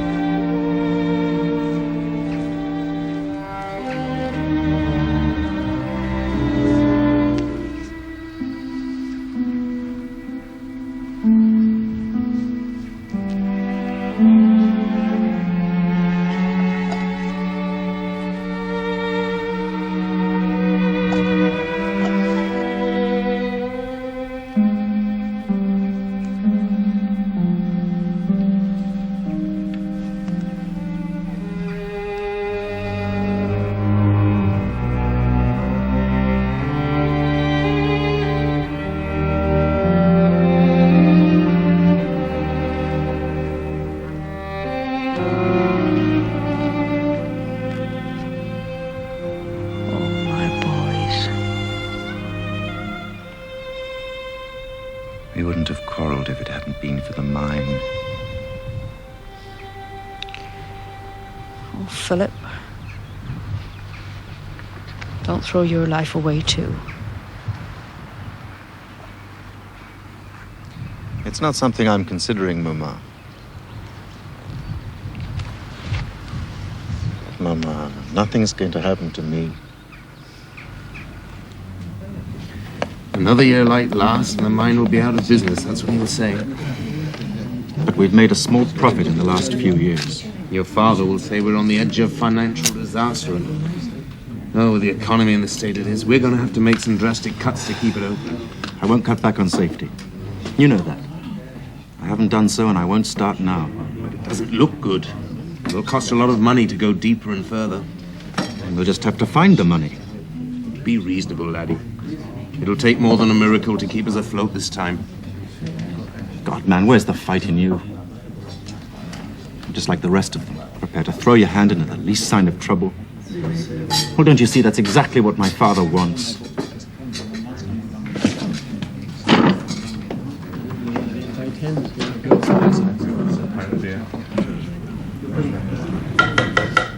gentlemen.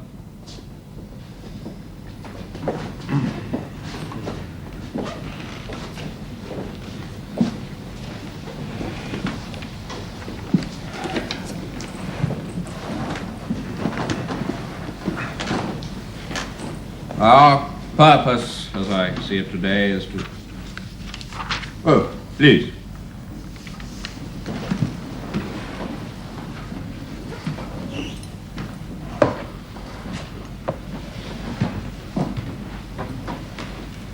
Our purpose, as I see it, will be to formulate a clear policy for the mine's future. Assuming, of course, that is, that the mine has a future. Quite simply, the general strike lasted only 6 days, but the present coal miner strike has lasted, what? 6 months. Almost 6 months now. Disastrous effects on every industry. Garth has been brought to a total halt. The mine may be forced into bankruptcy. I will anticipate any questions as to seeking a bank loan by saying that this possibility has already been explored. The mine's present position is considered insufficient to constitute collateral. I will now ask those most intimately involved in the running of Garth to make their comments. Perhaps Mr. Trevose, you'd like to speak first. Well, so all I can say is that it's a fact that the mine is still honest to God rich. There's still plenty of tin left down there, and under normal conditions we... Yes, but these are hardly normal conditions, are they, Mr. Trevose? I mean, a lot of tin beneath the sea is no use to us if we can't afford to bring it to the surface. What he means, Mr. Castallack, is that under normal circumstances, this mine would have made a fat profit for you. And there is no doubt that when things do return to normal and the Labour Party returns to power, put this country to rights. Yes, but it's relevant. The country's in an appalling mess. It's the same everywhere. The poverty among the working classes, the misery If caused... Garth closes, we shall have starving women and children.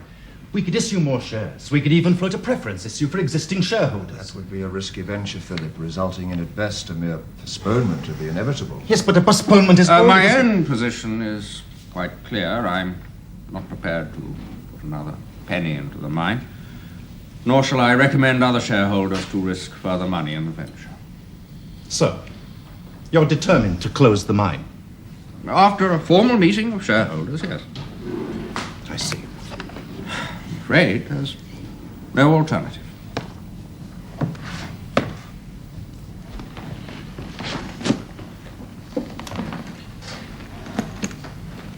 Gentlemen. If you close that mine,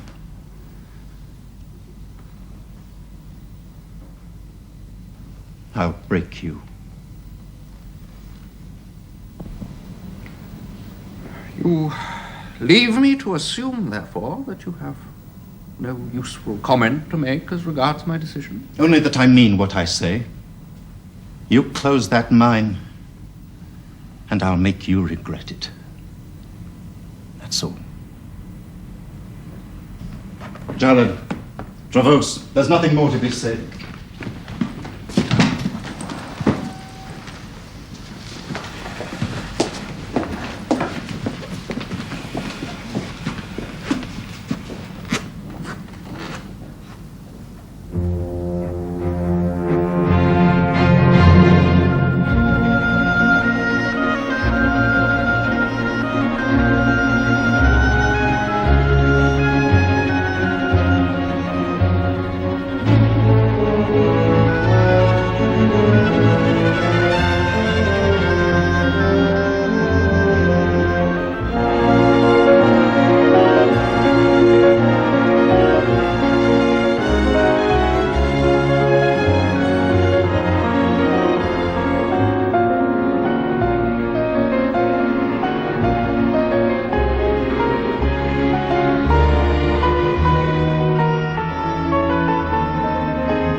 Janeve?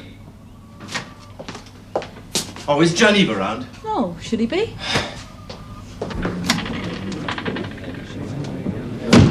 Has anyone seen my brother?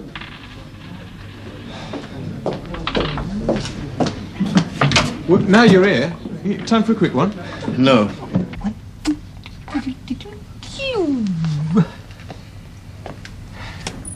Who does he favour? You tell me. Well, you don't look much like your father, young Jonas.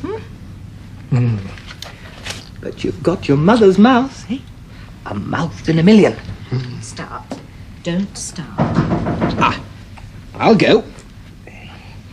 And if it's another gentleman caller, I shall show him the door.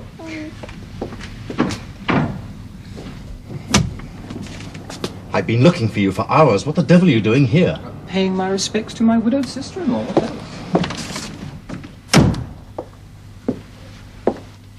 Good evening, Rebecca. Philip, you're a stranger. He's healthy enough.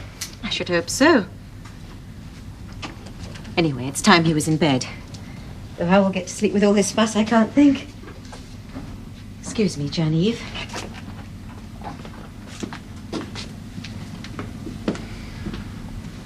Can't you leave her alone? She has enough problems without you adding to them. Quite the contrary. You see before you, Janeve, peacemaker extraordinary. God's sake. Well, you know how affronted poor Mamma was when Rebecca insisted on christening the child Jonas instead of after Papa. Well, I'm here to intercede. Nonsense. We've had enough family rifts without starting a new one here at Deverell. What you're doing is sniffing around Rebecca's petticoats, and it has to stop. We're all of age. It's a free world. Some of us are. What are you doing here anyway? I have things to discuss with you that won't wait. Then as you talk, we shall have a drink. No, not here. So, I intend to continue working the mine. Oh, I dare say you do. But you won't. You can't. Your guns aren't big enough to knock out Father's controlling interest. How did you know that was there? Oh, I know where everything is. But you have something new in mind, clearly. If I could only trust you a day at a time. Let's not fool ourselves, Philip. In our family, no one has permanent friends or enemies. Only permanent interests. And my interest is here. As we are all well aware. Now look, I want a little cooperation from you. All I need is your testimony to Mamma's lawyer that you know that Father and Alice Penmarric are lovers. I'll do the rest. Well, you've told me often enough you'd swear to it on the Bible. Now, wait a minute. I'm only guessing, only assuming. But you told me you were convinced it was true. Look, all you have to do is to testify that I'm during not testifying anything. I'm not standing up in a court of law and giving evidence against my own father. You bloody fool, it'll never get as far as the court. But suppose there's nothing between him and Alice. Then he'll have to drag her through the dirt trying to prove it. I can't risk it. If Father found out, he'd disinherit me. You would have to make it worth my while financially. Otherwise, I might well lose out all along the line. Do you really believe you're Father's heir? Well, naturally, I haven't seen the will, but who's the alternative? You're estranged from him. Marcus and Hugh are dead. He won't give it to the bastards. That leaves me.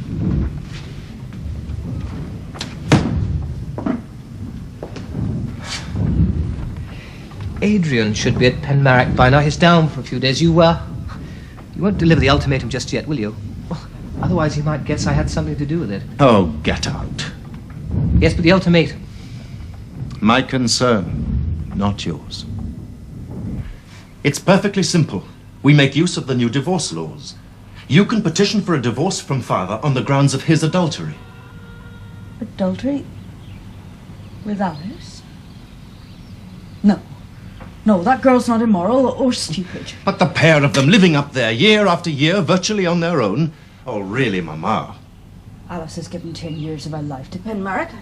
I don't doubt that she might like to see herself mistress of it one day, but only on a legal basis. But if Janeve is prepared to give evidence against them? Has he promised he would? Yes and no, up and down. He's cowardly, disloyal, sly, and despite that, he's the one most likely to inherit. What a wonderful ally you've chosen. A long time ago, you tried to blackmail your father. What did it get you?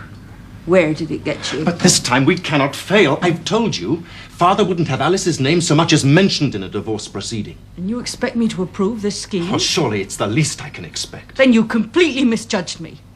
If you could get your own way honourably, then of course I'd be glad for you. I'm not going to back anything that's underhand. Mama! No, listen to me. If I've learned anything from the years I've known your father, it's this. No good comes of any obsession. You don't begin to understand. I understand very well indeed. You wish to achieve your ambition by doing something dishonourable and vicious, Philip. And if you go ahead, you'll hurt all of us, every one of us, including yourself most of all. I've little doubt that for Alice's sake, Martin would give way. But in getting what you wanted, what would happen to you?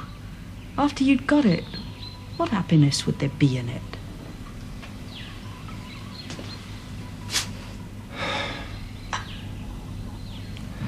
If you'll excuse me.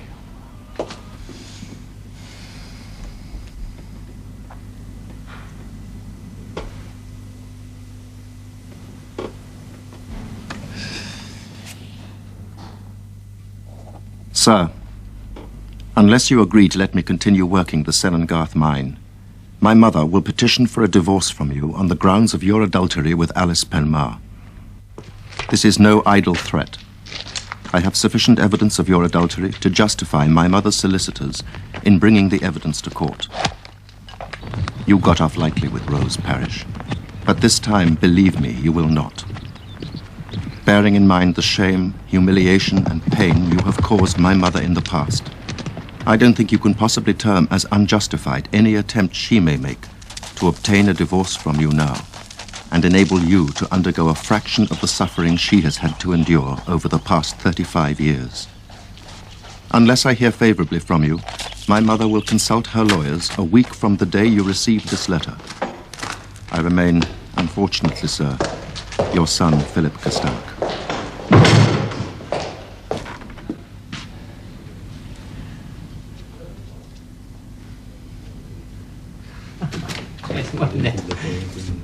Good afternoon, Madeline. Where's my father? I'm afraid he's not up yet, Mr. Philip. He hasn't been feeling so well lately. Is there a message? I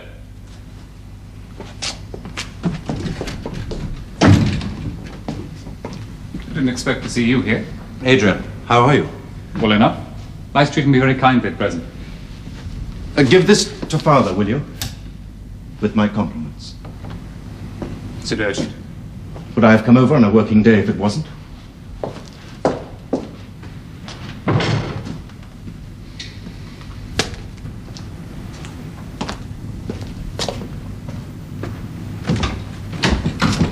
Father, there's a letter for you.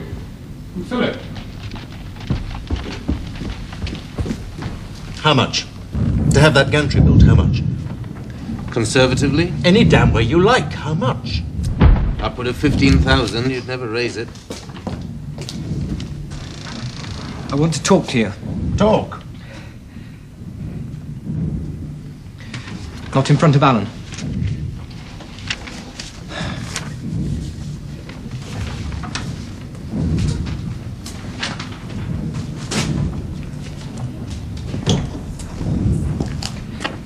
That letter? Yes, as from now you're up to your eyes in an action for adultery, unless father mends his ways. Did you name me? Who else but a son of his would betray him? Well, you had no right to do that! Look, I told you the night before last I hadn't made up my mind. It's out of your hands now. I want no part of it. You're in, whether you like it or not. For God's sake, must you avoid the issue all your life? Can't you put up your hand and vote just once, for me or for him? You hit the nail on the head, didn't he? When he called you an obscene, self-righteous prig. You are nothing without Senator Garth! You'll live to regret that, I promise you. Get out.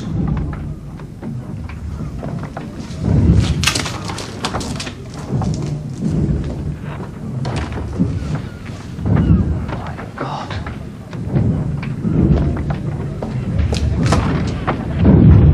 Adrian. What does he want?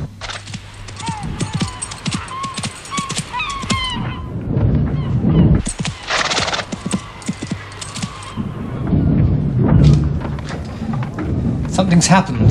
I don't want to see him. Pull yourself together, man, for heaven's sake.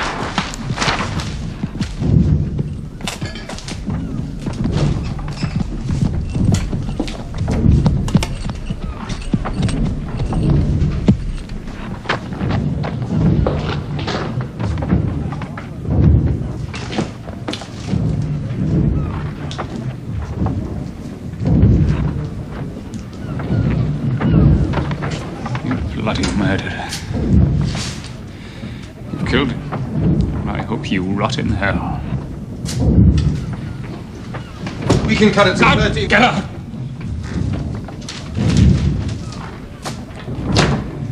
Papa, I read your letter. I was there. You had the stroke seconds after reading it. I suppose you were in this with him. Mean it, Adrian. Now the hell with both of you! If so much as set one foot inside Penmarric again, I swear You're I'm not... swearing rather a lot for a clergyman, aren't you?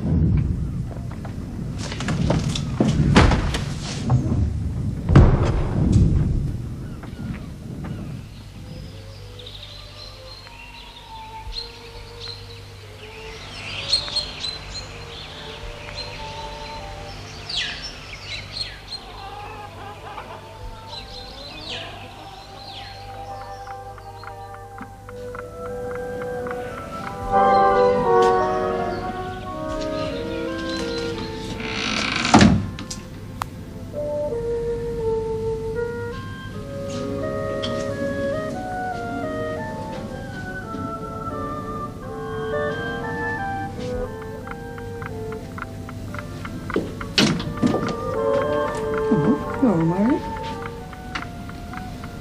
Father's dead. He had a stroke. Died earlier this afternoon.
Our next program will follow in 2 minutes. A funny little clock, ticking my life away. Some women never change, he said. I could have changed. I would have got him back. I just couldn't forget Brighton.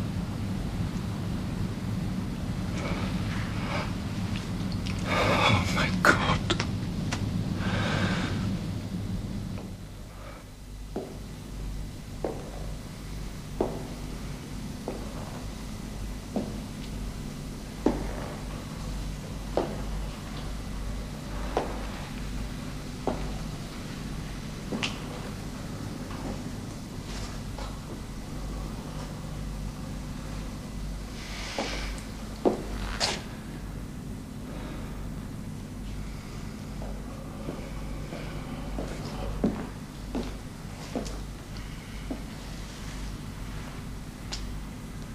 I might find you here. I shall be making the arrangements for the funeral myself. Janna, of course, is quite incapable of arranging anything. I intend to ask Mr. Barnwell to hold the service at Zillan. Father always said that he wanted to be buried there next to his father. I'm sure the Vicar of St. Just will raise no objections. Oh, that letter. Everyone knows that there was a letter. No one knows what was in it except for you. And me. Well, I burnt it.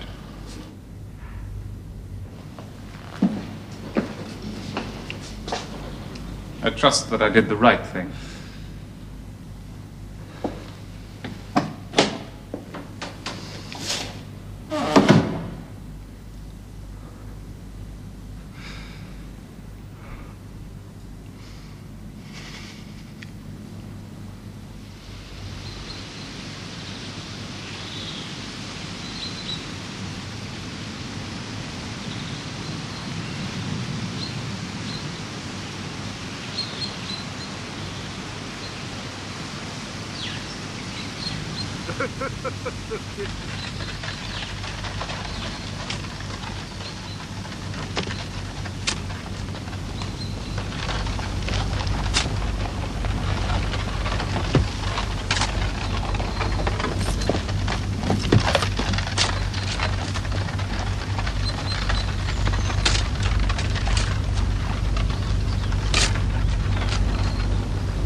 I trust you're going to Penmarric now, Philip.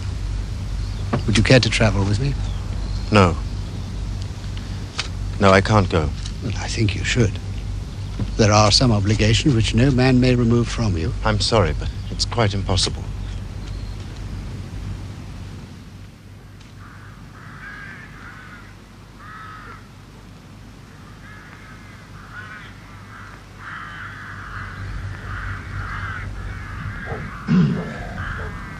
Well now, are we all here? All except Philip.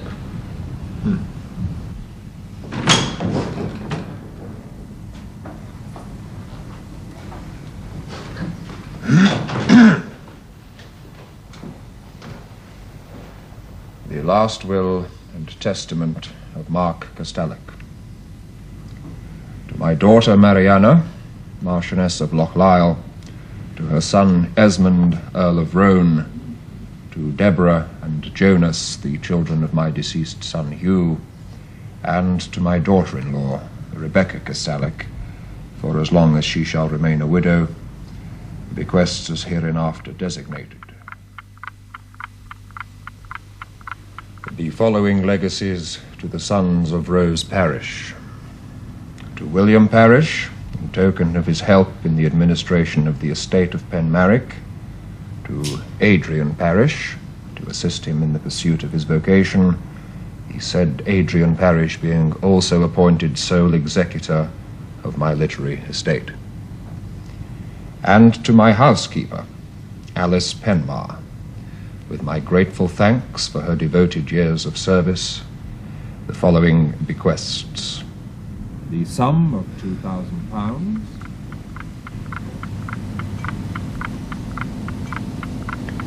To my wife, Janna Castallack, to ensure that she receives the same income after my death. After payment of all legacies and bequests,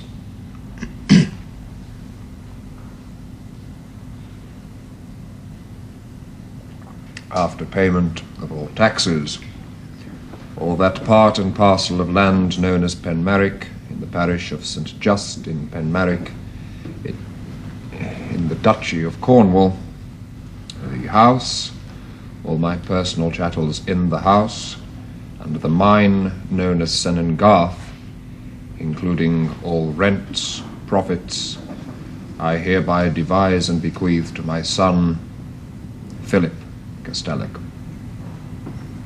on trust for life.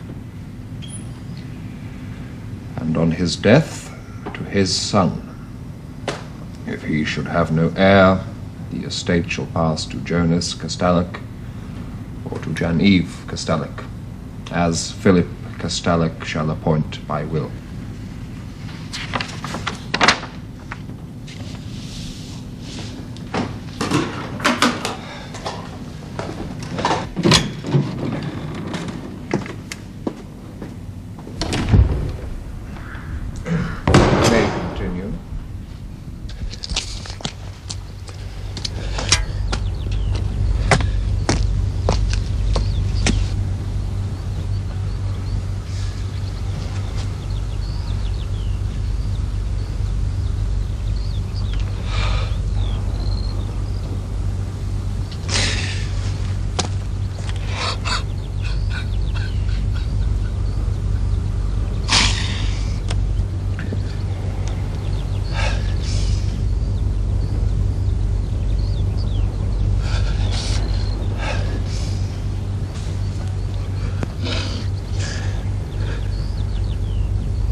Adrian?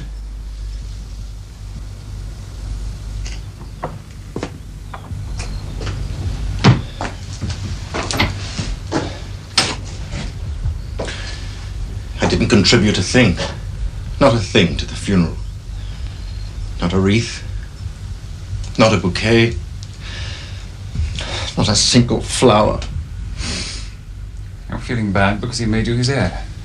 Despite everything. You'd better get it into your head now that the will was fair and right. What the devil does it matter about the quarrels you had between him? You both spoke the same language. It was a language that he'd spoken all his life. You didn't know him, but he knew you.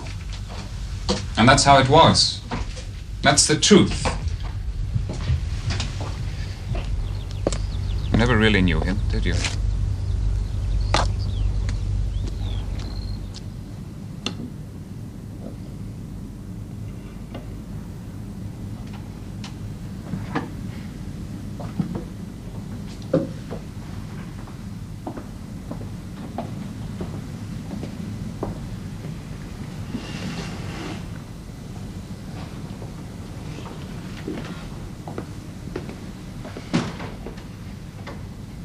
When will you move? Move? To Penmarric. I see no reason at all why I should live there. I dislike the place. You're its master now, Philip. You'll have to live there. Unless, of course, you mean to renounce your inheritance. Penmarric can't have an absentee landlord. And Penmarric came with Son and Garth.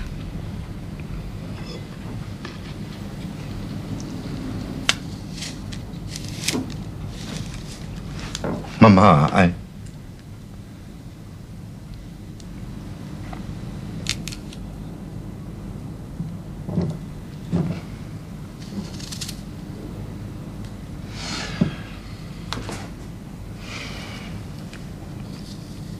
Will you come with me? Someday you'll want to marry. You want an heir. No room for two women under that roof. Now, as far as the estate is concerned, I think you should know that Mr. William Parrish has relinquished his duties as manager, and that with effect from Monday week, Mr. Smithson from Truro will be taking over those duties. I expect you all to show him the loyalty you've shown in the past to Mr. Parrish. Thank you. I shan't detain you any longer. Oh, Miss Penmarric, may I have a word, please?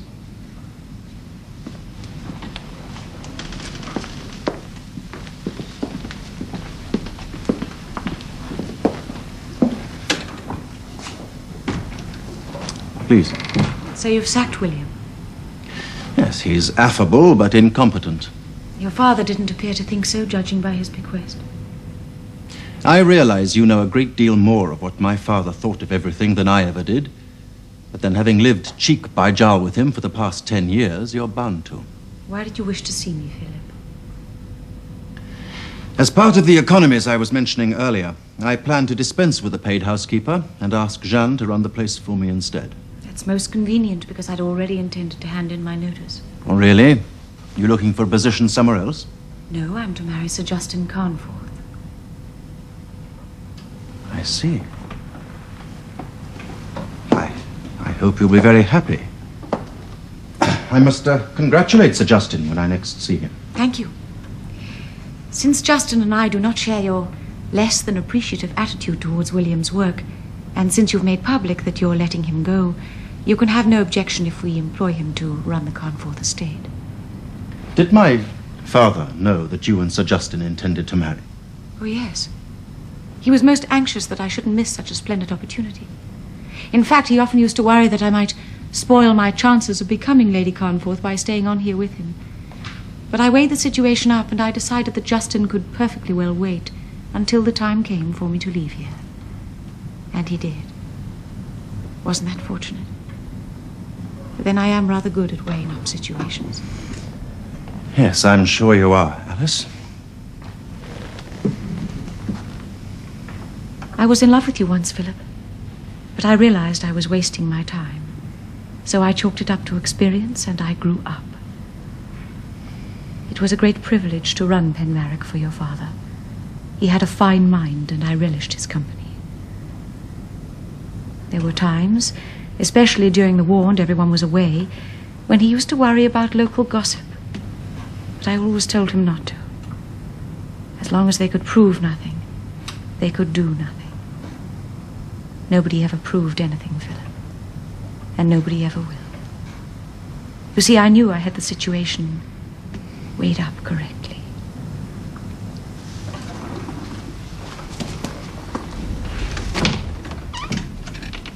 Oh, by the way, you will come to the wedding, won't you? It's to be sometime in the spring. It really wouldn't be the same without you. It's ironic, isn't it? Perfectly bloody ironic. I've got what I always wanted. I control Senn & Garth. I own Senn & Garth. But I still don't have the funds to develop it. Well, you own Penmarric as well, and you don't give a damn about the place. Why not sell off some of the estate? But I can't. Yes, it's mine during my lifetime. But I can't dispose of it or any part of it because it's all in trust for my heir. What heir? It's just the point, isn't it? Well, all right then, but couldn't you use the land as collateral against a bank loan? No! Do you think I haven't thought of that already? I've talked to Michael Vincent about it, but he gave me chapter and verse to prove that it couldn't legally be permitted. So, you're up the same old gum tree. There is one solution, of course. It's the oldest and most cynical precept of the landed classes.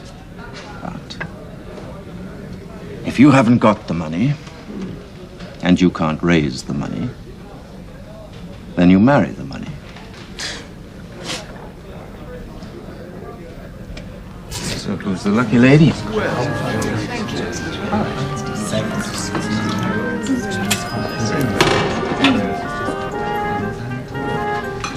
You look absolutely delightful. You know, this is the first party I've thrown. You could call it a party since I came to Penmarric. Then I feel suitably honoured. On the contrary, Miss Meredith, the honour is entirely mine. So he said to her, "My dear, I can stand anything in this world except Morris dancing and algebra." Morris dancing. To be in pictures. Welcome to Penmarric, Miss Meredith.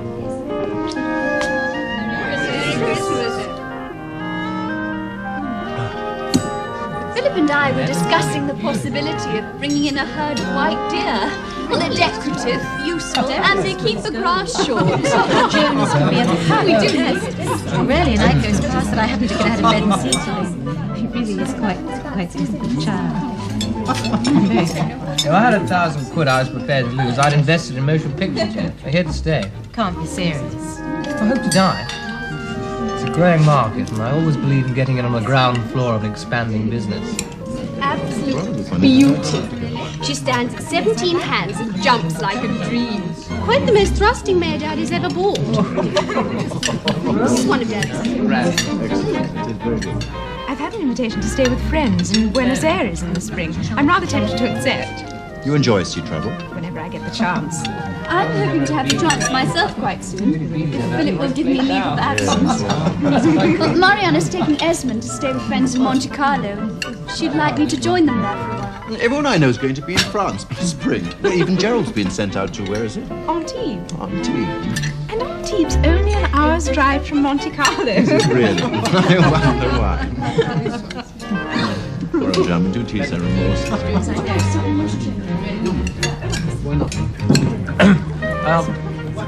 What are you doing about transport home? Ladies and gentlemen, I give you the cook.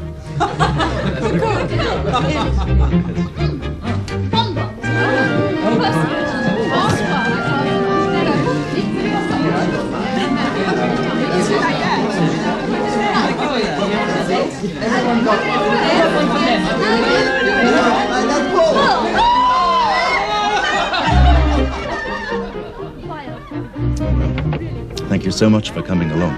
Thank you for inviting me. It was a lovely party. I'd like to see you again. Give you a call if I may. I should like that. Splendid.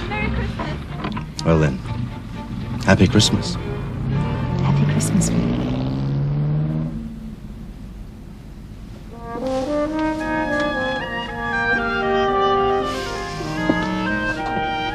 Well, what do you think? A most agreeable evening, sir. I hope, sir, we shall see more of them. We shall, Medlin. We shall. Don't be facetious. Can't wear a widow's weeds forever, you know.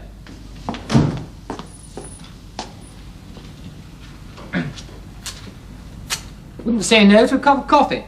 You're being rather tiresome. You're being rather inhospitable.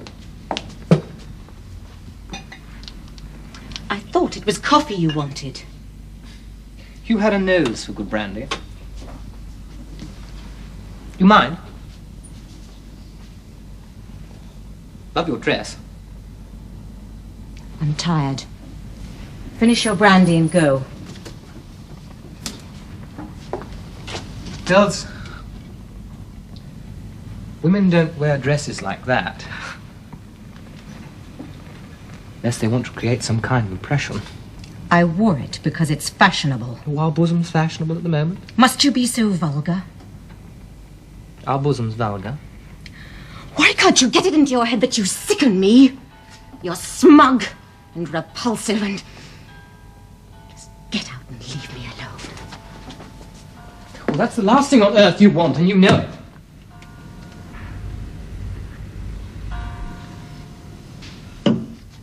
When it comes to the things that matter,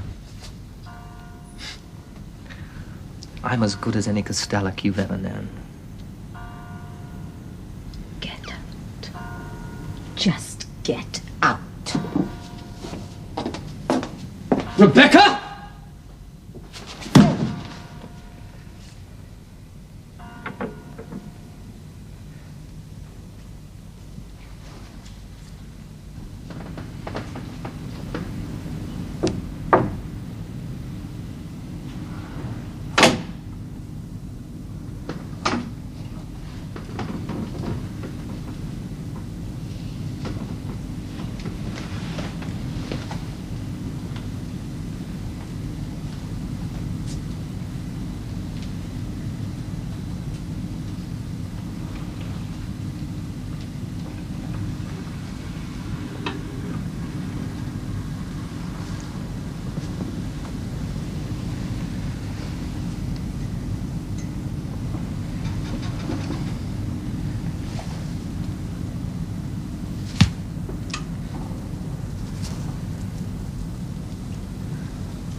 Christmas, Mrs. Castallack. I told you to get out of here. Yes. Yes, you did, didn't you?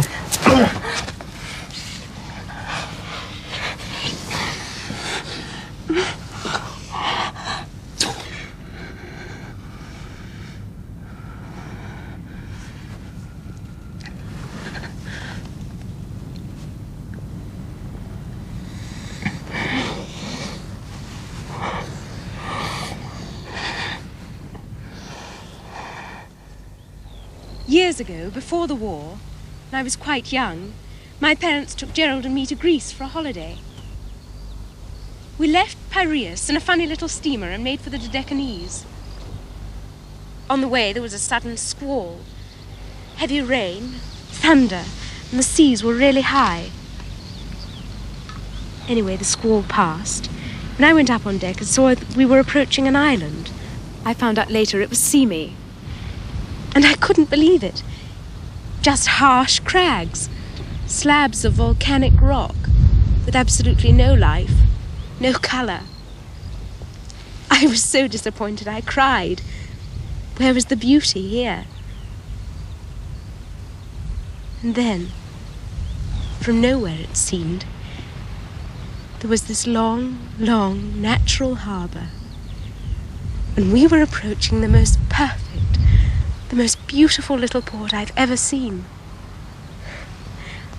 White houses climbing the mountainside, and all the colour and bustle of the quay. I smelt tamarisk and oregano, wood smoke and hot dust. The little boats unloading fish and sponges, and the children racing along the jetty to greet us. It was the most magical moment of my life. I thought my heart would burst.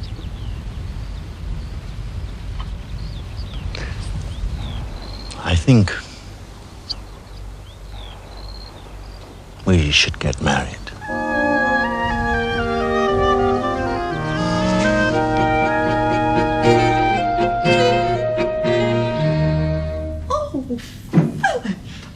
Oh, that's wonderful news. Wonderful. Oh, she's a good and a thoughtful girl. I know you'll be very happy. She is, and we shall be. Now, look, come on, you sit down. I'll get the tea. Come on.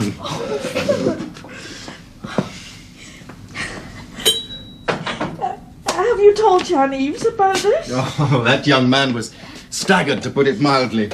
I think it always marked me down as a confirmed bachelor. And the idea that I might well provide him with a usurping nephew is hitting where it hurts. Anyway, he's doing well at Sellengarth, and like him or not, I have to admit his situation's far from easy. Low weekly wage, no capital, and nowhere to live except Penmarric. And you won't want to stay on there once Helena moves in. So, I've given him £500 to build himself a house. Oh, that's very good of you, Philip. I could offer to help him with the furnishings. He'd appreciate that. So that he will be coming to the wedding. More than that, he's agreed to be best man. Oh, you have won him over, haven't you? When gold and silver beckon him to follow. Have you decided on a date yet? Yes, 3 months' time at Zillan. Helena will already be choosing her bridesmaids, I shouldn't wonder. I don't suppose there's any chance of Janna coming back for it, is there? Oh, no, I don't think so. She seems quite wedded to that mission school in Tanganyika. Says she has a vocation. It's absurd. She sacrificed herself once for Gerald, but Africa? Well, she's made up her mind. There's nothing we can do to alter it. What about Pages? Have you thought of that? Yes. How about him? Esmond? Oh, and he's so fond of you. I'm very fond of him, too. And I wish Mariana would bring him down more often. She has all the time in the world. And an old man like that for his father. Oh, they haven't done too badly between them. At least they produced him. I wouldn't say no to a son like Esmond. For a man who prides himself on cutting costs, I can promise you this.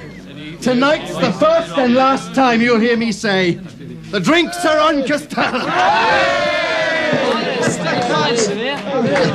There isn't a sober man in Sellengarth tonight. You can say that again. But then every man in Sellengarth is not getting married tomorrow morning.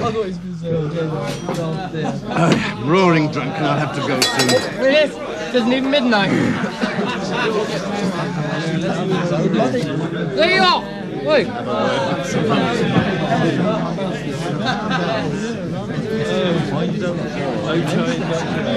Cheer up, man. This is a stag party, not a wake. Tying yourself to a woman must be off your head. She'll exploit you. Exploit you, they always do. And I should know, because I'm a bloody expert. She exploit me? Well, haven't forgotten, I suppose, that I am married. If it wasn't for this marriage, my friend, we'd be seeing the closure of Sellengarth by Christmas. You're the clever one, eh? Jack the lad. Just so long as you don't expect me to be there tomorrow.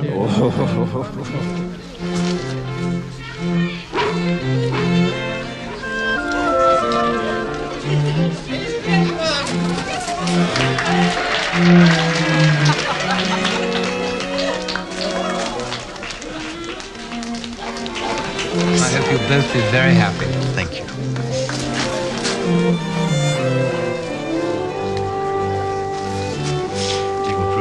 Thank you, Rebecca. Oh, Philip. I think Philip is a very lucky man.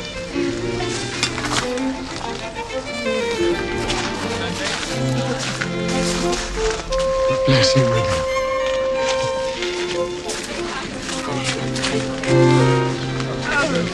Thank you, Esmond.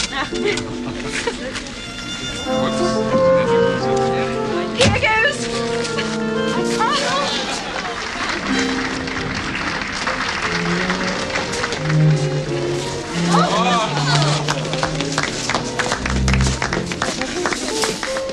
Dear old Desmond, dear old chap. Thank you so much for coming all this way to be at my wedding.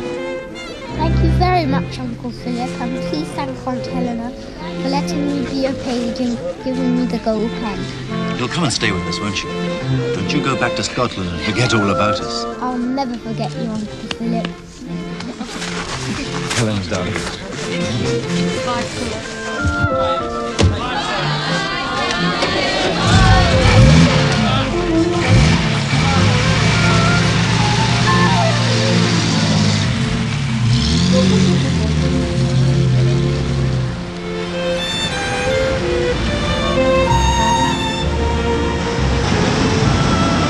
Thank you. It's been such a wonderful day. Thank you.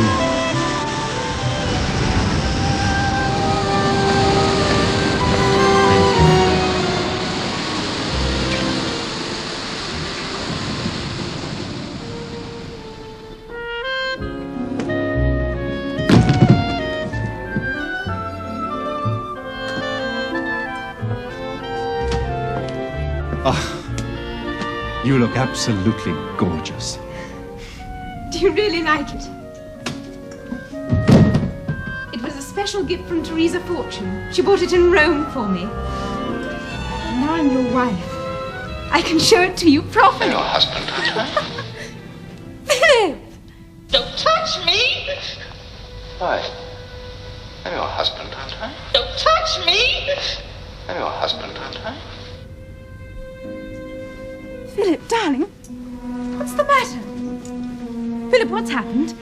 Darling, what is it? Tell me. Philip, please! Philip! Philip! No, you can't make me do one single thing I don't want to. Can't I? Move, don't touch me! Get away from me. Mark.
I couldn't sleep.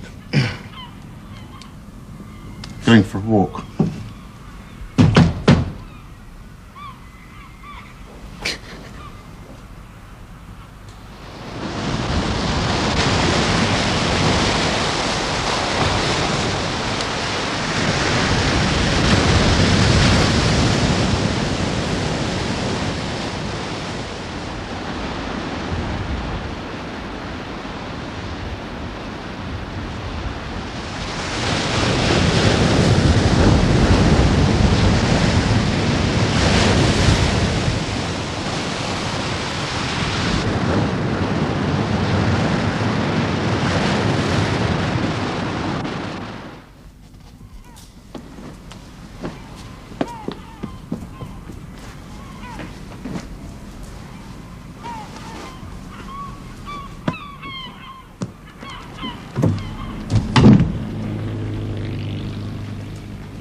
Tea? Coffee, please. Oh dear, I didn't realise. I'm afraid it doesn't matter. It really doesn't matter at all. Tea will be fine. Thank you.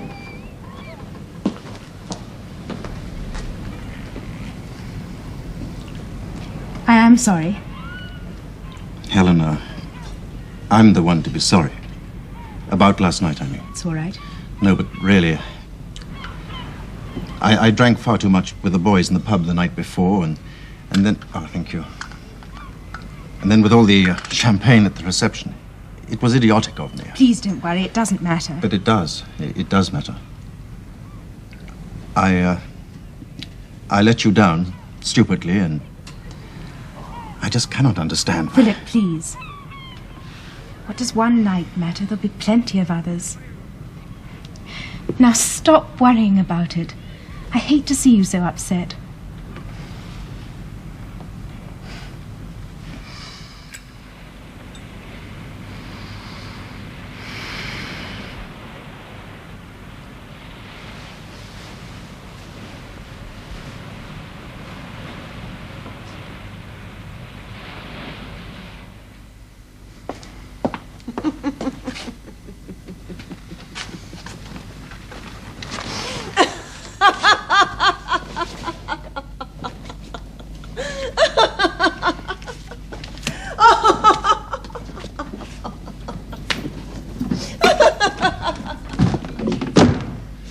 It's been a disaster.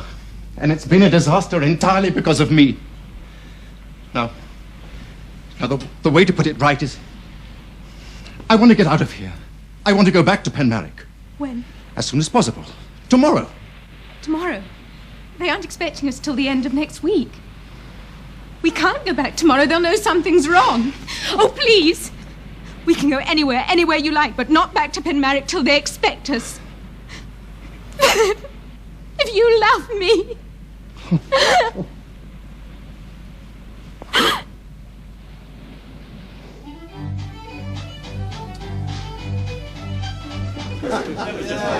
Hello, Trevose speaking. How are the mice doing while the cat's away? What the bloody hell are you doing on the phone? Making sure you're not on strike in my absence. Well, how are things going then? No problems. Everything in order. Well, what's it like where you're at? Fine, fine. Oh, that's good then. Mrs. Castallack, she well? Absolutely. Look, have a drink for me and tell the boys I'll be back at the mine Monday week. Oh, right, I'll do that then. Will you be at the pub next Saturday evening when I get home? Maybe we could meet for a pint. Yeah, I'll be here. Well, so long, Sonny. All of us now. Thanks. 7 next Saturday. Bye, Trevose.